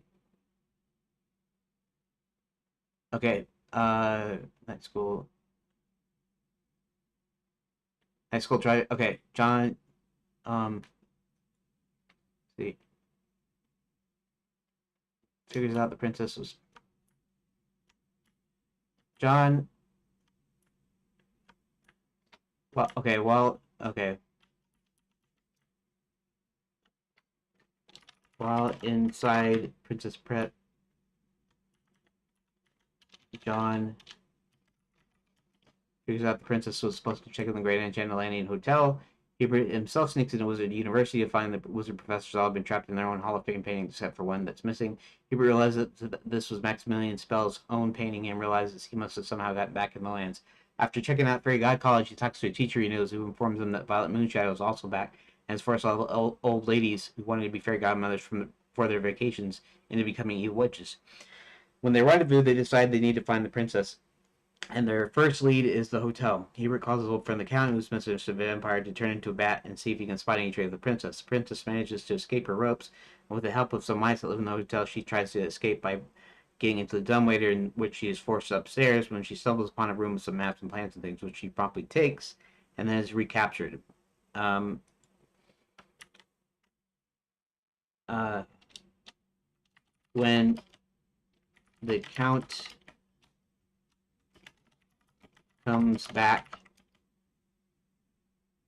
the cat comes back. Oh, what did I do? Oh, that 12? What? What? Oh, what is it? Oh, what? What did I just do? Huh.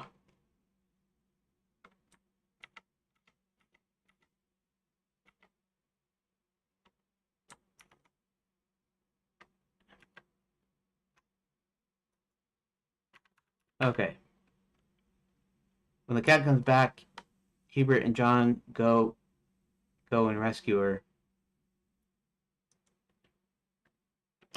and tells them where she is.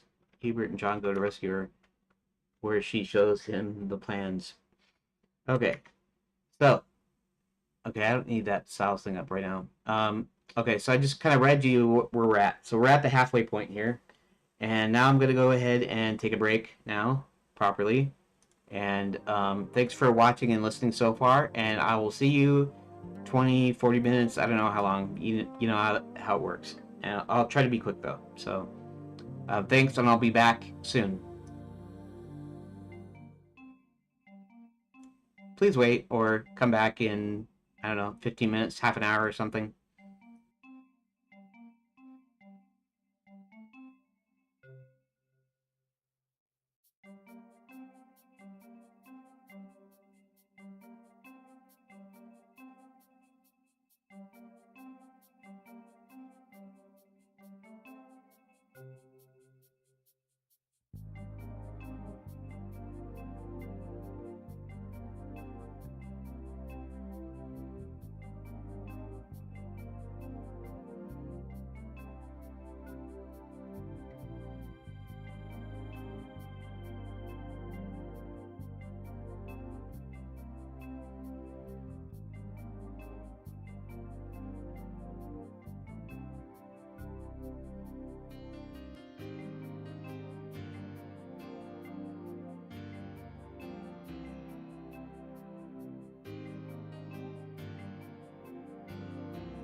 Okay, I'm back.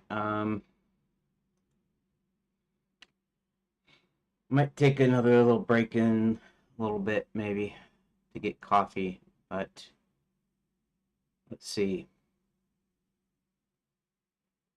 Uh, comes back to okay.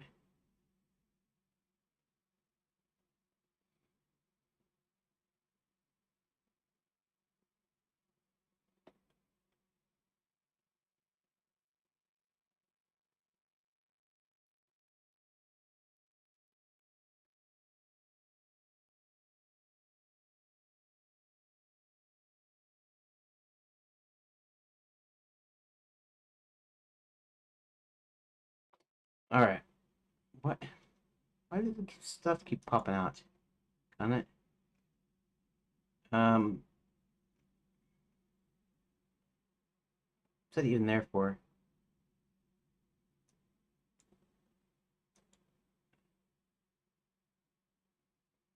Okay. Um,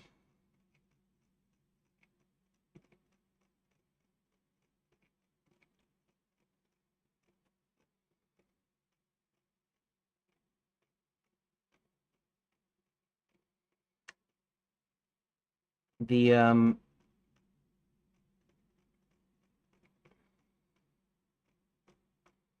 they don't know the full extent of Max's plans here, so actually going to find that out in a little bit further here. Let me go back up to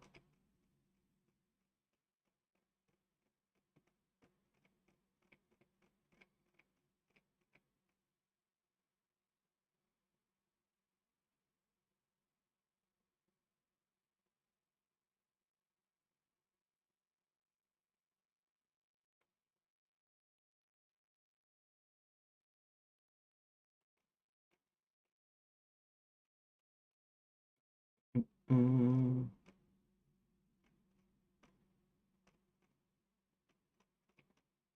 oh,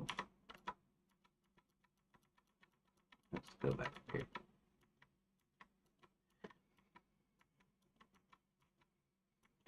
This is something that I was hoping that ChatGPT, and maybe it still can, even on the free thing, is I have to keep going back and forth of my plot points here of the major story to go back down so I can remember exactly what I'm writing and what's going on. Um,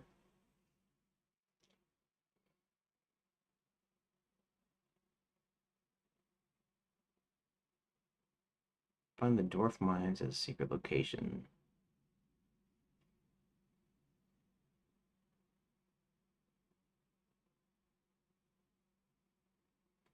Um,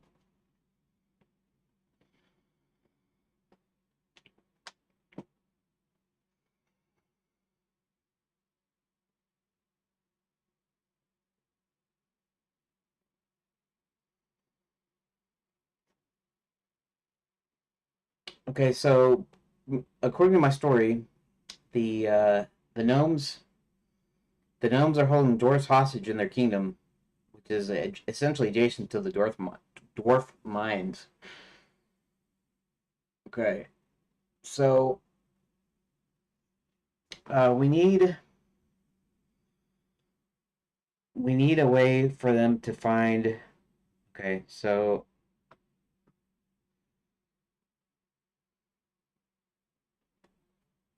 okay, let's go back down.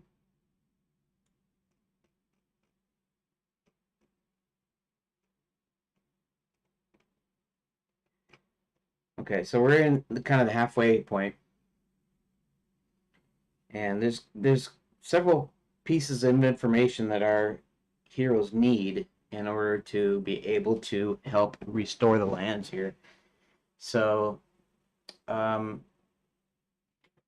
I don't know. I guess I'll pull up a text, just a text file that I'm not going to save, or at least I don't think I'm going to save.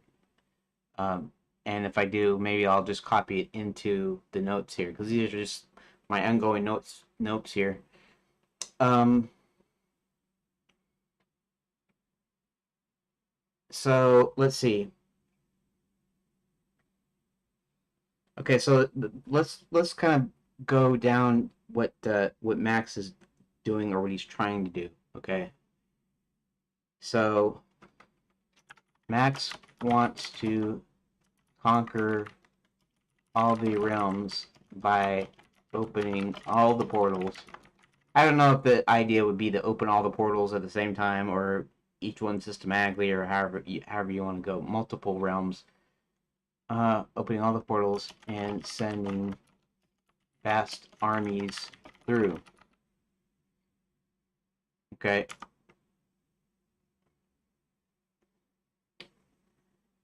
I don't know if this is important. Armies are composed of evil witches and wizards, dragons under an enchantment to make them evil or mean or whatever you want to see it. No, werewolves. Okay. What else? Kidnapped tourists that are under the spell of inducement.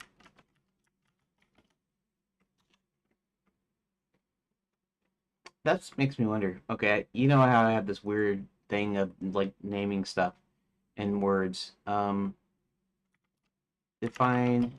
I want to see if inducement's an actual something that helps bring about an action or desired result in an incentive. Act or process of inducing. Misrepresentation that leads a person to enter a contract or transaction with a false understanding of the risk and obligations. Am I still on webcam? I'm still on webcam. Okay, let's go here. Okay. Inducement.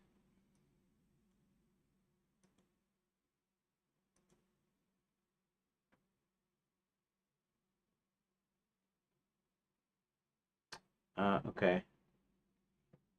Define induction. Act or an instance of inducting. A ceremonial follow act in which a person is inducted as into an office or military service. Generation of electromotive force up in a closed circuit by varying magnetic flux through the circuit. Okay. Induction. Induction circuit.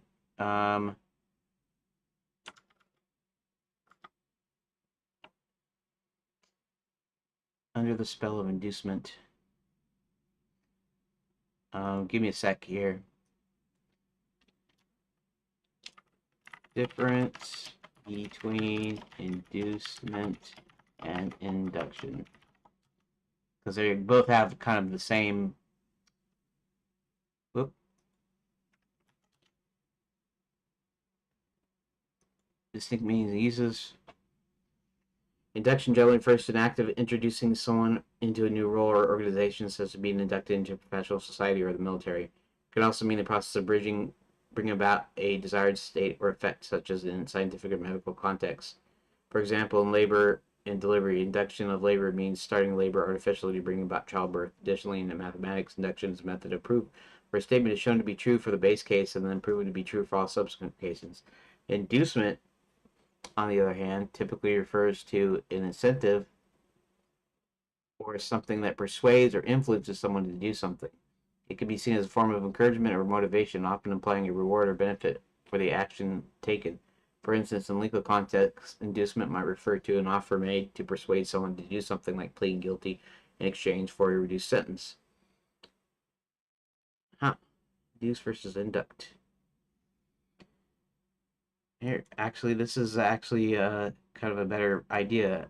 I could actually say induce versus induct. Ultimately, the Latin origin in the root "deuce" often means to use something to do with to lead, like a pattern of movement or going somewhere, like an air duct. To introduce, to educate, educate, and so on. One of the verb forms of deuce is duct. Um, which is perfective, meaning something that was done and has achieved some result. We could imagine that they've been introduced means the act of introducing occurred, but they've been introduced could convey that their introducement has resulted in a kind of successful state of affairs in which they are actively involved with each other, bound each other, or something. It is a standard Latin pattern for certain verbs to become nouns by switching to the perfective form and then adding the suffix ion, reduction, reflection, etc. The term meant, also Latin origin, come to English by way of French. However, it is more freely used more freely in English, has become sort of a productive English suffix in that it is used with non-Latinate words like amazement or agreement, although it's also used in Latin with words like detriment, increment, and implement. I guess induction is either an older word or has more of a technical and scientific connotation or register in English. I know in mathematics people have been talking about proof by induction for a while, and probably induction of a current in the coil since at least the 1800s as well. Inducement sounds like it was probably in English coinage taking the something word induce, but not using the perfective normalization, just adding the general. Okay. Blah blah blah blah blah.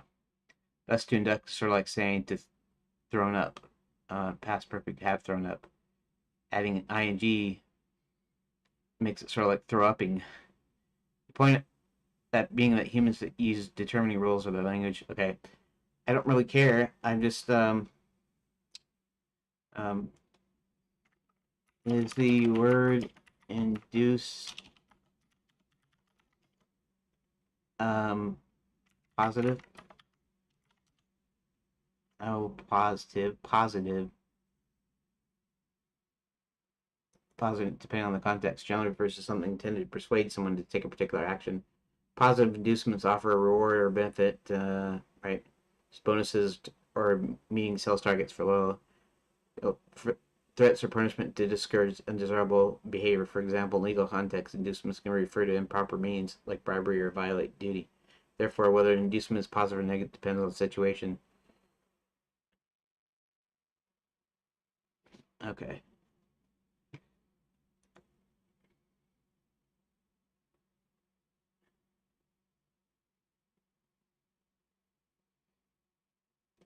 Yeah, some like this is saying someone's offered an inducement to do something. They're given or promised gifts or benefits in order to persuade them to do it. So thus it sounds positive.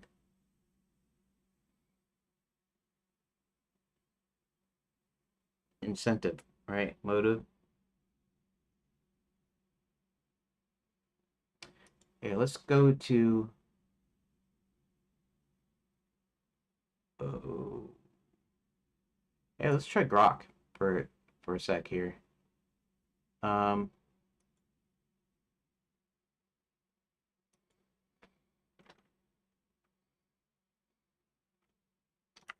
if inducement implies something like an incentive to do something, that would be a positive. Uh, is the word inducement used in a negative context?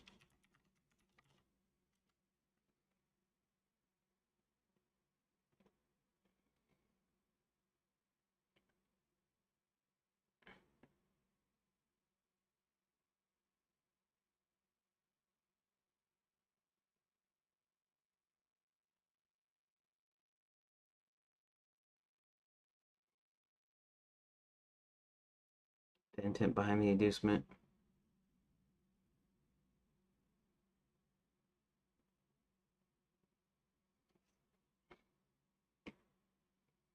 Um,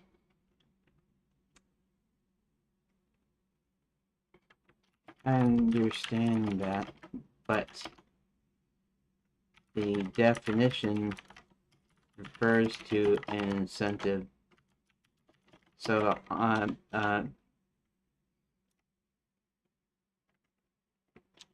so to the one being given an inducement, it could be seen as positive, even if they're simply being manipulated.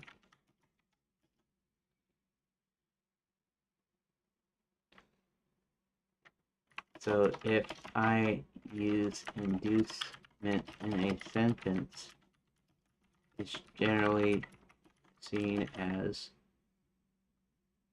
being positive, correct? Oh, doggone it. Leave these extra letters out.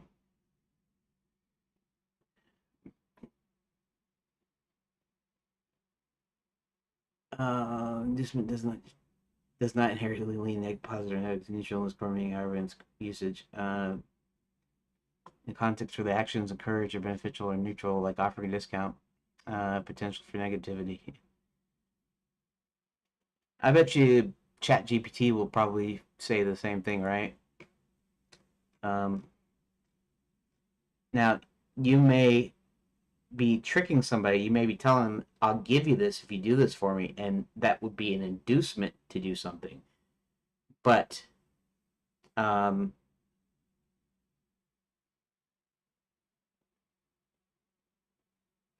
don't know, spell of coercion maybe would probably be more fitting. Uh,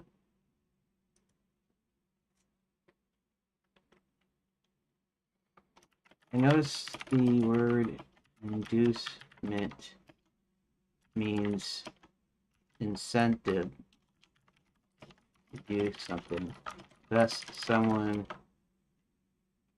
being presented with an inducement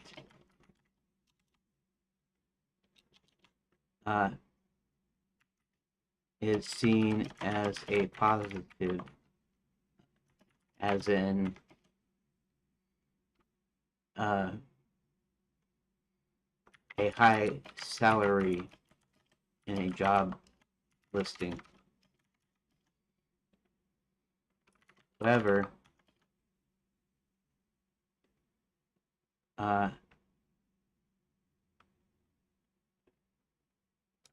can it be used properly as a negative?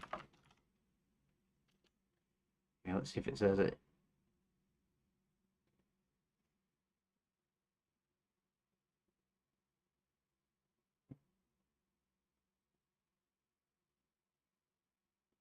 Right.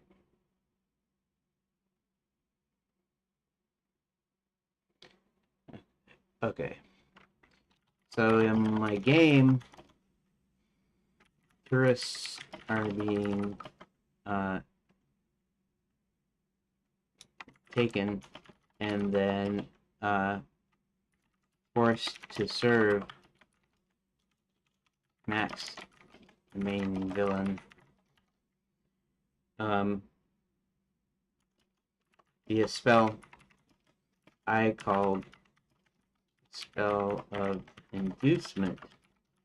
But when I started looking up the definition, it's more like an incentive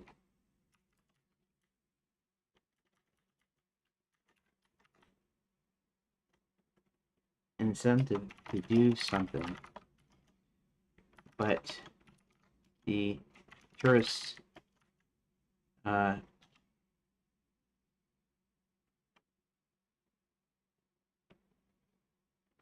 aren't given anything or presented with anything that would make them want to participate. Thus, I started wondering if that was an appropriate title. You're right to question whether a spell of inducement fits the context you describe. Inducement typically implies persuasion through incentives or motivation. It doesn't quite align with the idea of forcing tourists to serve through a spell. If the spell doesn't involve any voluntary or incentivized participation, a different name might better convey its coercive nature. Alternative spell of compulsion. That would be it. Binding charm. Uh, magical binding or servitude. Maybe. Thrallment hex. Magically taking control over someone. Servitude spell. Spell of domination. Control enchantment. Neutral but descriptive. Hex of subjugation.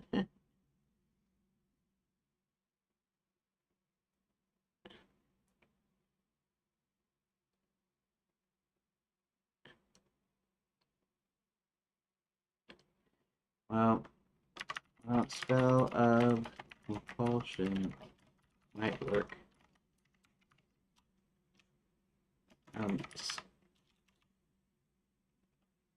That also indicate that that might also indicate that they're aware of what they're doing, but compelled to do it anyway. Originally, the idea was to inject tourists with quicksilver, the magical mineral that gives magic to the lands.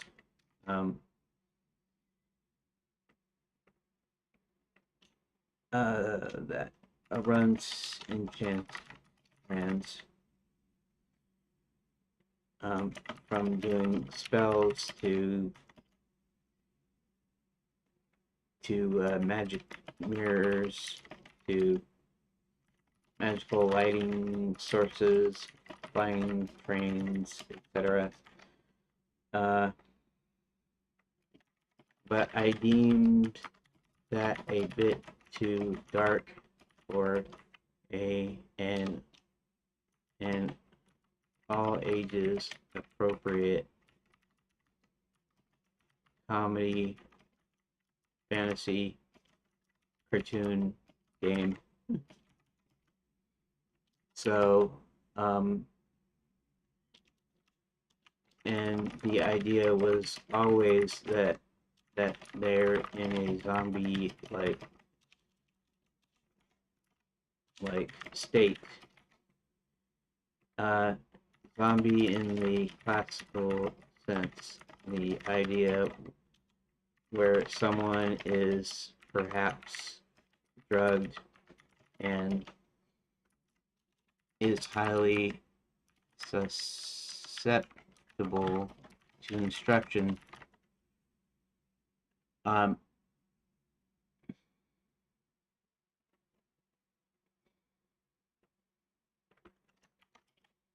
Not the supernatural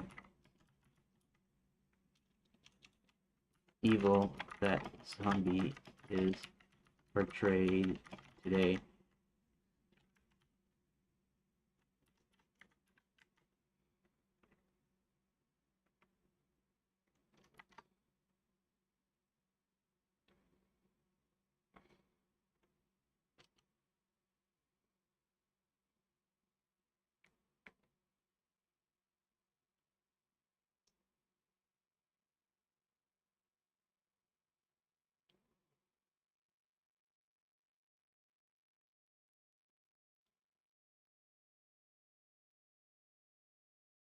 One imply that tourists might retain some level of awareness but are unable to resist orders given to them. You might want to emphasize their subdued zombie-like state, though. You might want to consider spell of enslavement, lull enchantment, obedience hex. What? Somnolence curse? Subdued state with darker edge. Hmm. Hmm.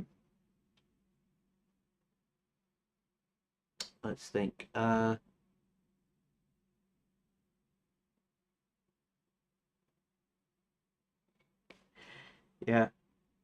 And this is what happens. You can see what happens. I start to do something, and then I'm like, spell of inducement.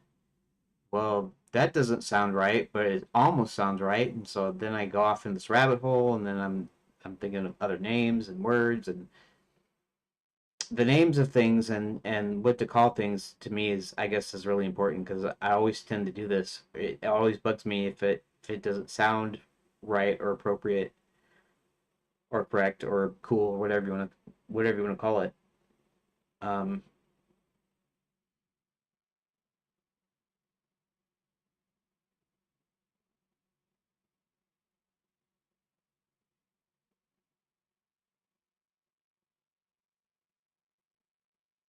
Let me think.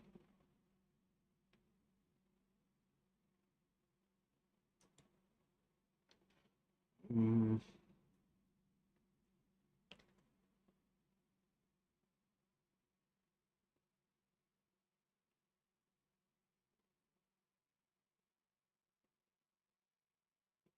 we call that truth serum. It's not really a truth serum.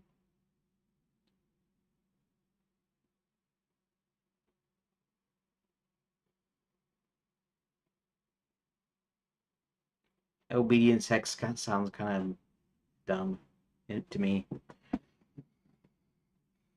I guess we do something like coercion is not sure.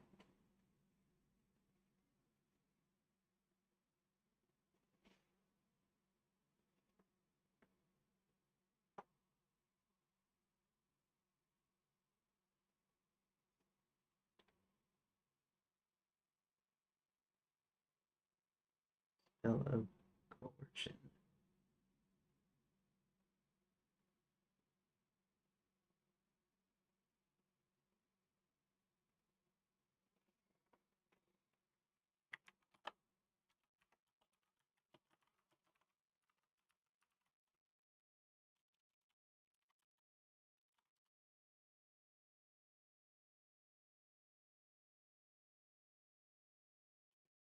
Enforcement, control, domination, subjugation, suppression.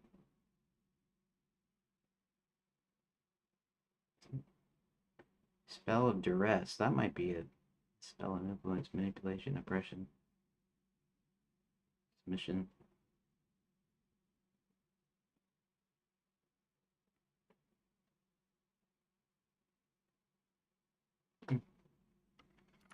What's the definition of duress?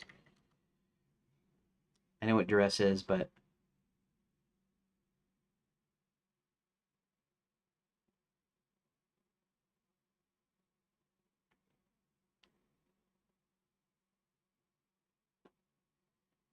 compelled to act due to external pressure or sense of being forced. She agreed to the deal on duress.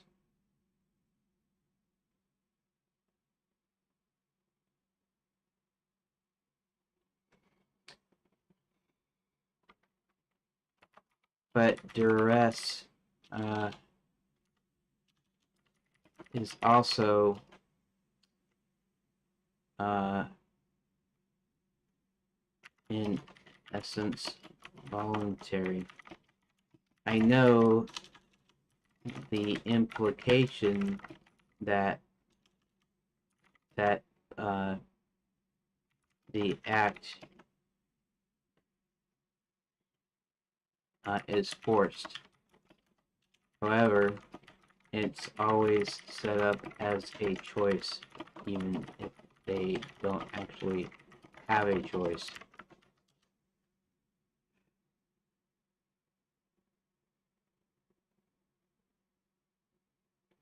Just doesn't imply forced choice, whereas someone feels compelled to act due to external pressure. There's an element of voluntariness. In this sense, duress doesn't fully align with the complete lack of agency you're describing in your game, where the church had no real choice or autonomy and entirely subdued under the spell. If you want to avoid the connotation of illusory choice, other terms like subjugation, domination, or enslavement might better reflect the total loss of control under a spell.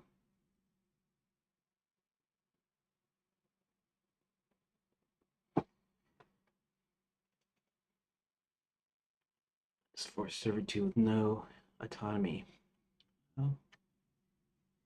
Well, okay. So enslavement accurately describes it. However, I'm already using slavery in the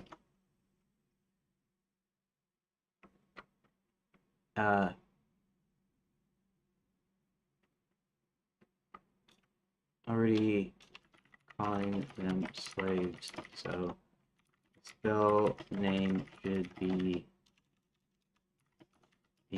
somewhat different.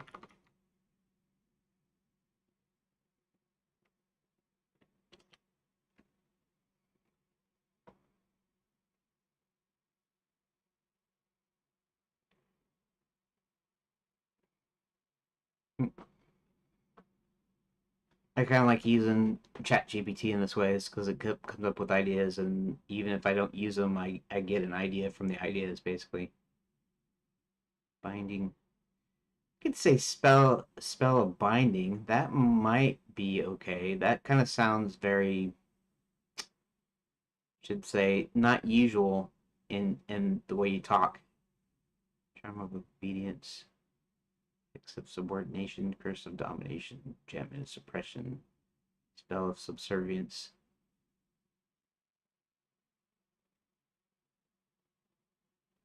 Coercion charm, spell of the enslaver, servitor's curse.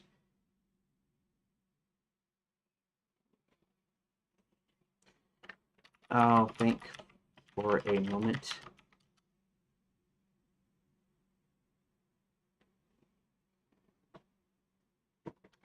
It looks like I won't even get to the part of that thing today that I wanted to, but it's alright.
Oh, that's good.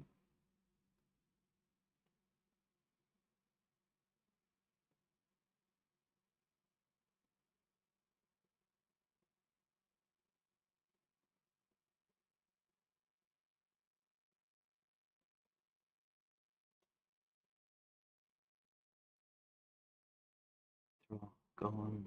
Okay, that's a creature. Homunculus, shade, vassal. That's just a, okay.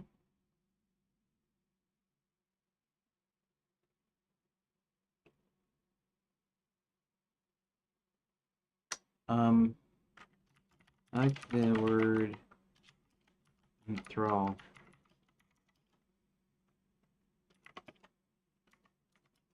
Need to put it. I like the word enthrall.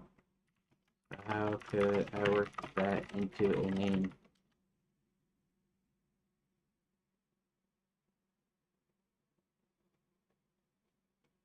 Enthrallment. Enthrallment hex, enthralling curse, charm of enthrallment, enthrallment hex, enthralling influence, enslaving enthrall. I guess spell of enthrallment. We do use the term enthralled.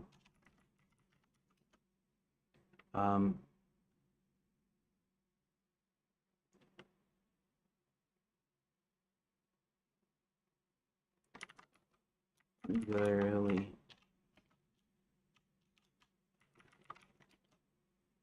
but not frequently. So that might be okay.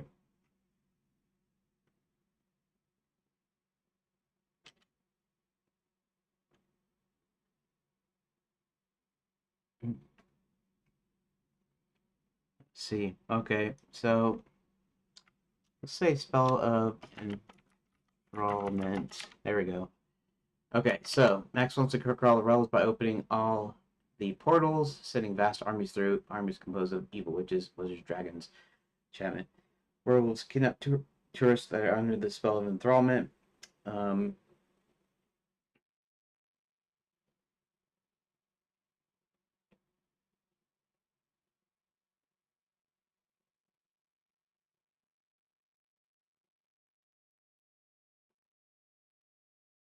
um,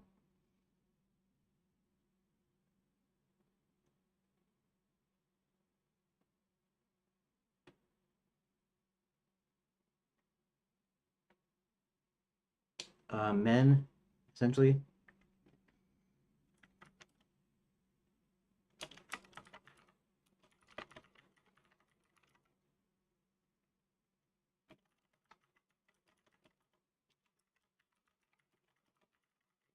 Okay, men in the leadership of Max's knights and guards, basically.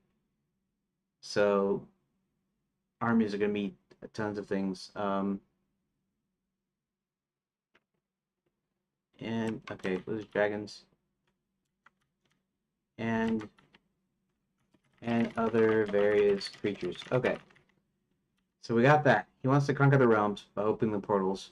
Okay, so he's building a device that uses massive amounts of quicksilver. Building, I should say, machine.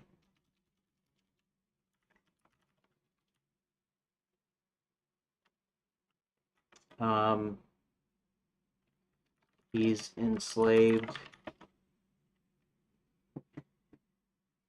So this is all the information that we have to figure out. So he's making this army. He's building this machine. He's enslaved tourists and citizens alike. Have the gnomes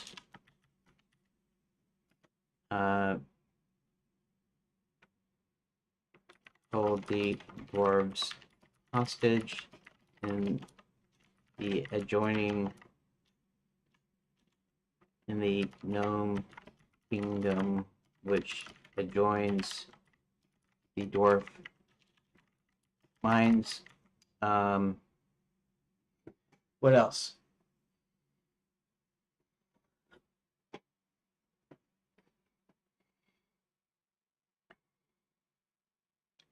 And I even kind of forgot how I was doing this because there's this information. So Max's plans here is to build. He's making this army. He's building the machine.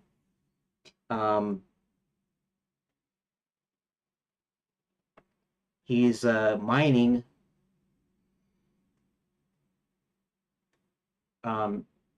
He's enslaved people to mine his quicksilver to work his quicksilver mines.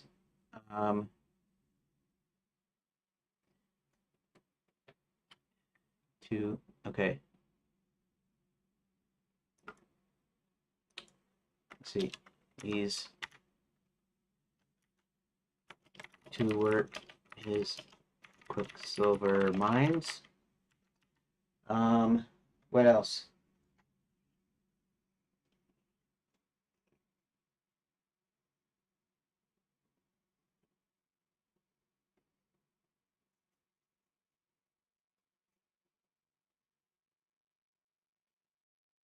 And Hubert already knows part of this. He knows that let's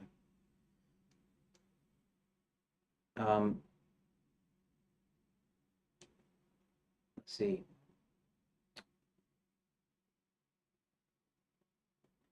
Okay, so John found out that the night school was actually using real weapons and training a real military, and uh,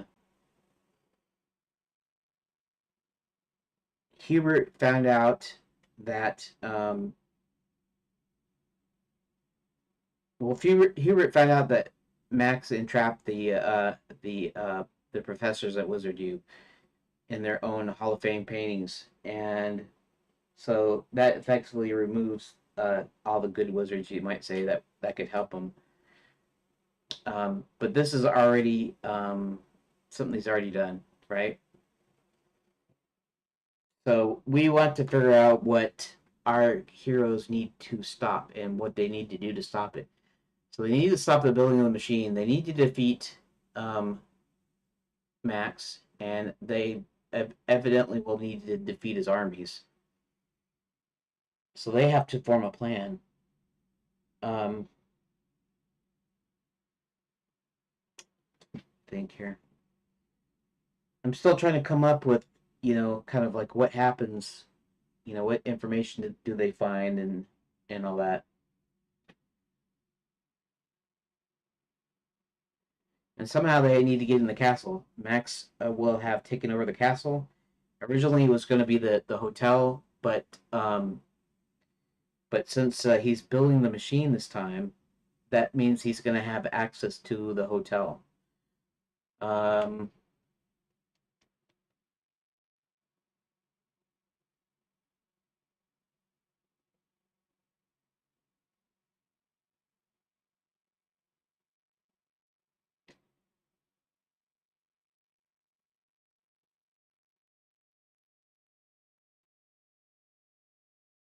can we say that he needs to transport massive amounts uh, of Quicksilver to to the castle where he's building the machine, to the machine, and he can't do it with a simple spell because it's too big. I mean, can we impose a limitation on how the spell works, on how far the spell works, and how powerful it is, right? We assume he's a one person, and even though size and weight wouldn't matter, it might be how much influence he's got. In other words, the amount of space that he's got to work with, and maybe Quicksilver takes up, maybe the ore takes up too much space, or the refined Quicksilver takes up too much space, so they have to physically transport it because that could be a that could be a thing.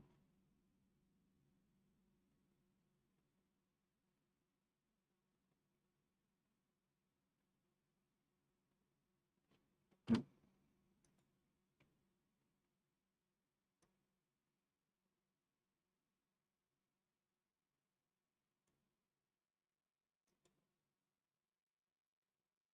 8:15, huh?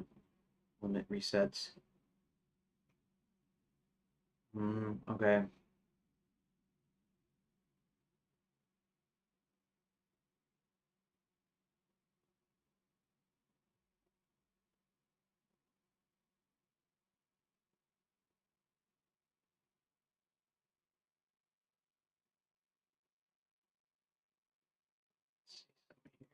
Chat. Um, what time is it?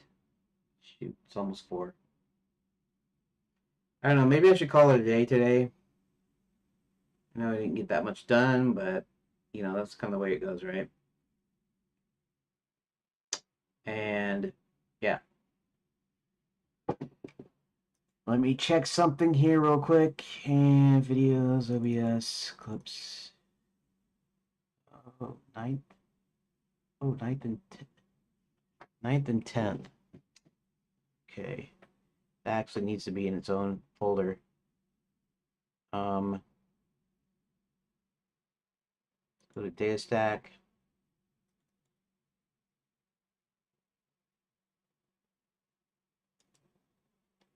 Create new folder. 2, 3, 12. Jan 9th, 10th. 2025, 2025 sources. Okay.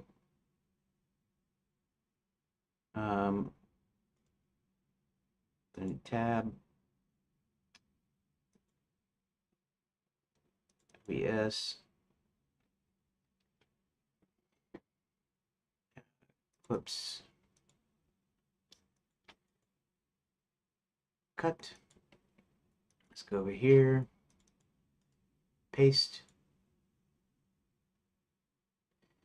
Okay. That's quite all right. And this is only today's clip, and it's really short. And I guess I won't have any more clips for today. It won't be very big, but that's quite all right. Actually, how long is it? Okay. Only 30 seconds. And from our realm, exactly. Princess from another, I brought into a real magic kingdom. Okay. So maybe I should just call it a day, I guess. Not getting that much done today. Yeah. It's just. Do I want to save this? Copy. Close without saying, saving. And let's just go ahead and do that. I don't know if I'm going to keep these, but I'll keep it here in the notes here. All right. Well, today was kind of a dud, wasn't it? I mean, not exactly, but kind of. Oh, there I am. Oh, here I am. Okay, so apologies that I didn't get much done today. Probably would have been better if I would have just continued on with the story like I was doing, because I still have to come up with this stuff anyways. So sorry about that. I will go ahead and see you tomorrow. We'll try to continue. I'll try to continue with the short story version if I can, and we'll see if I can come up with something that'll work. So thanks for watching, and I will talk to you tomorrow.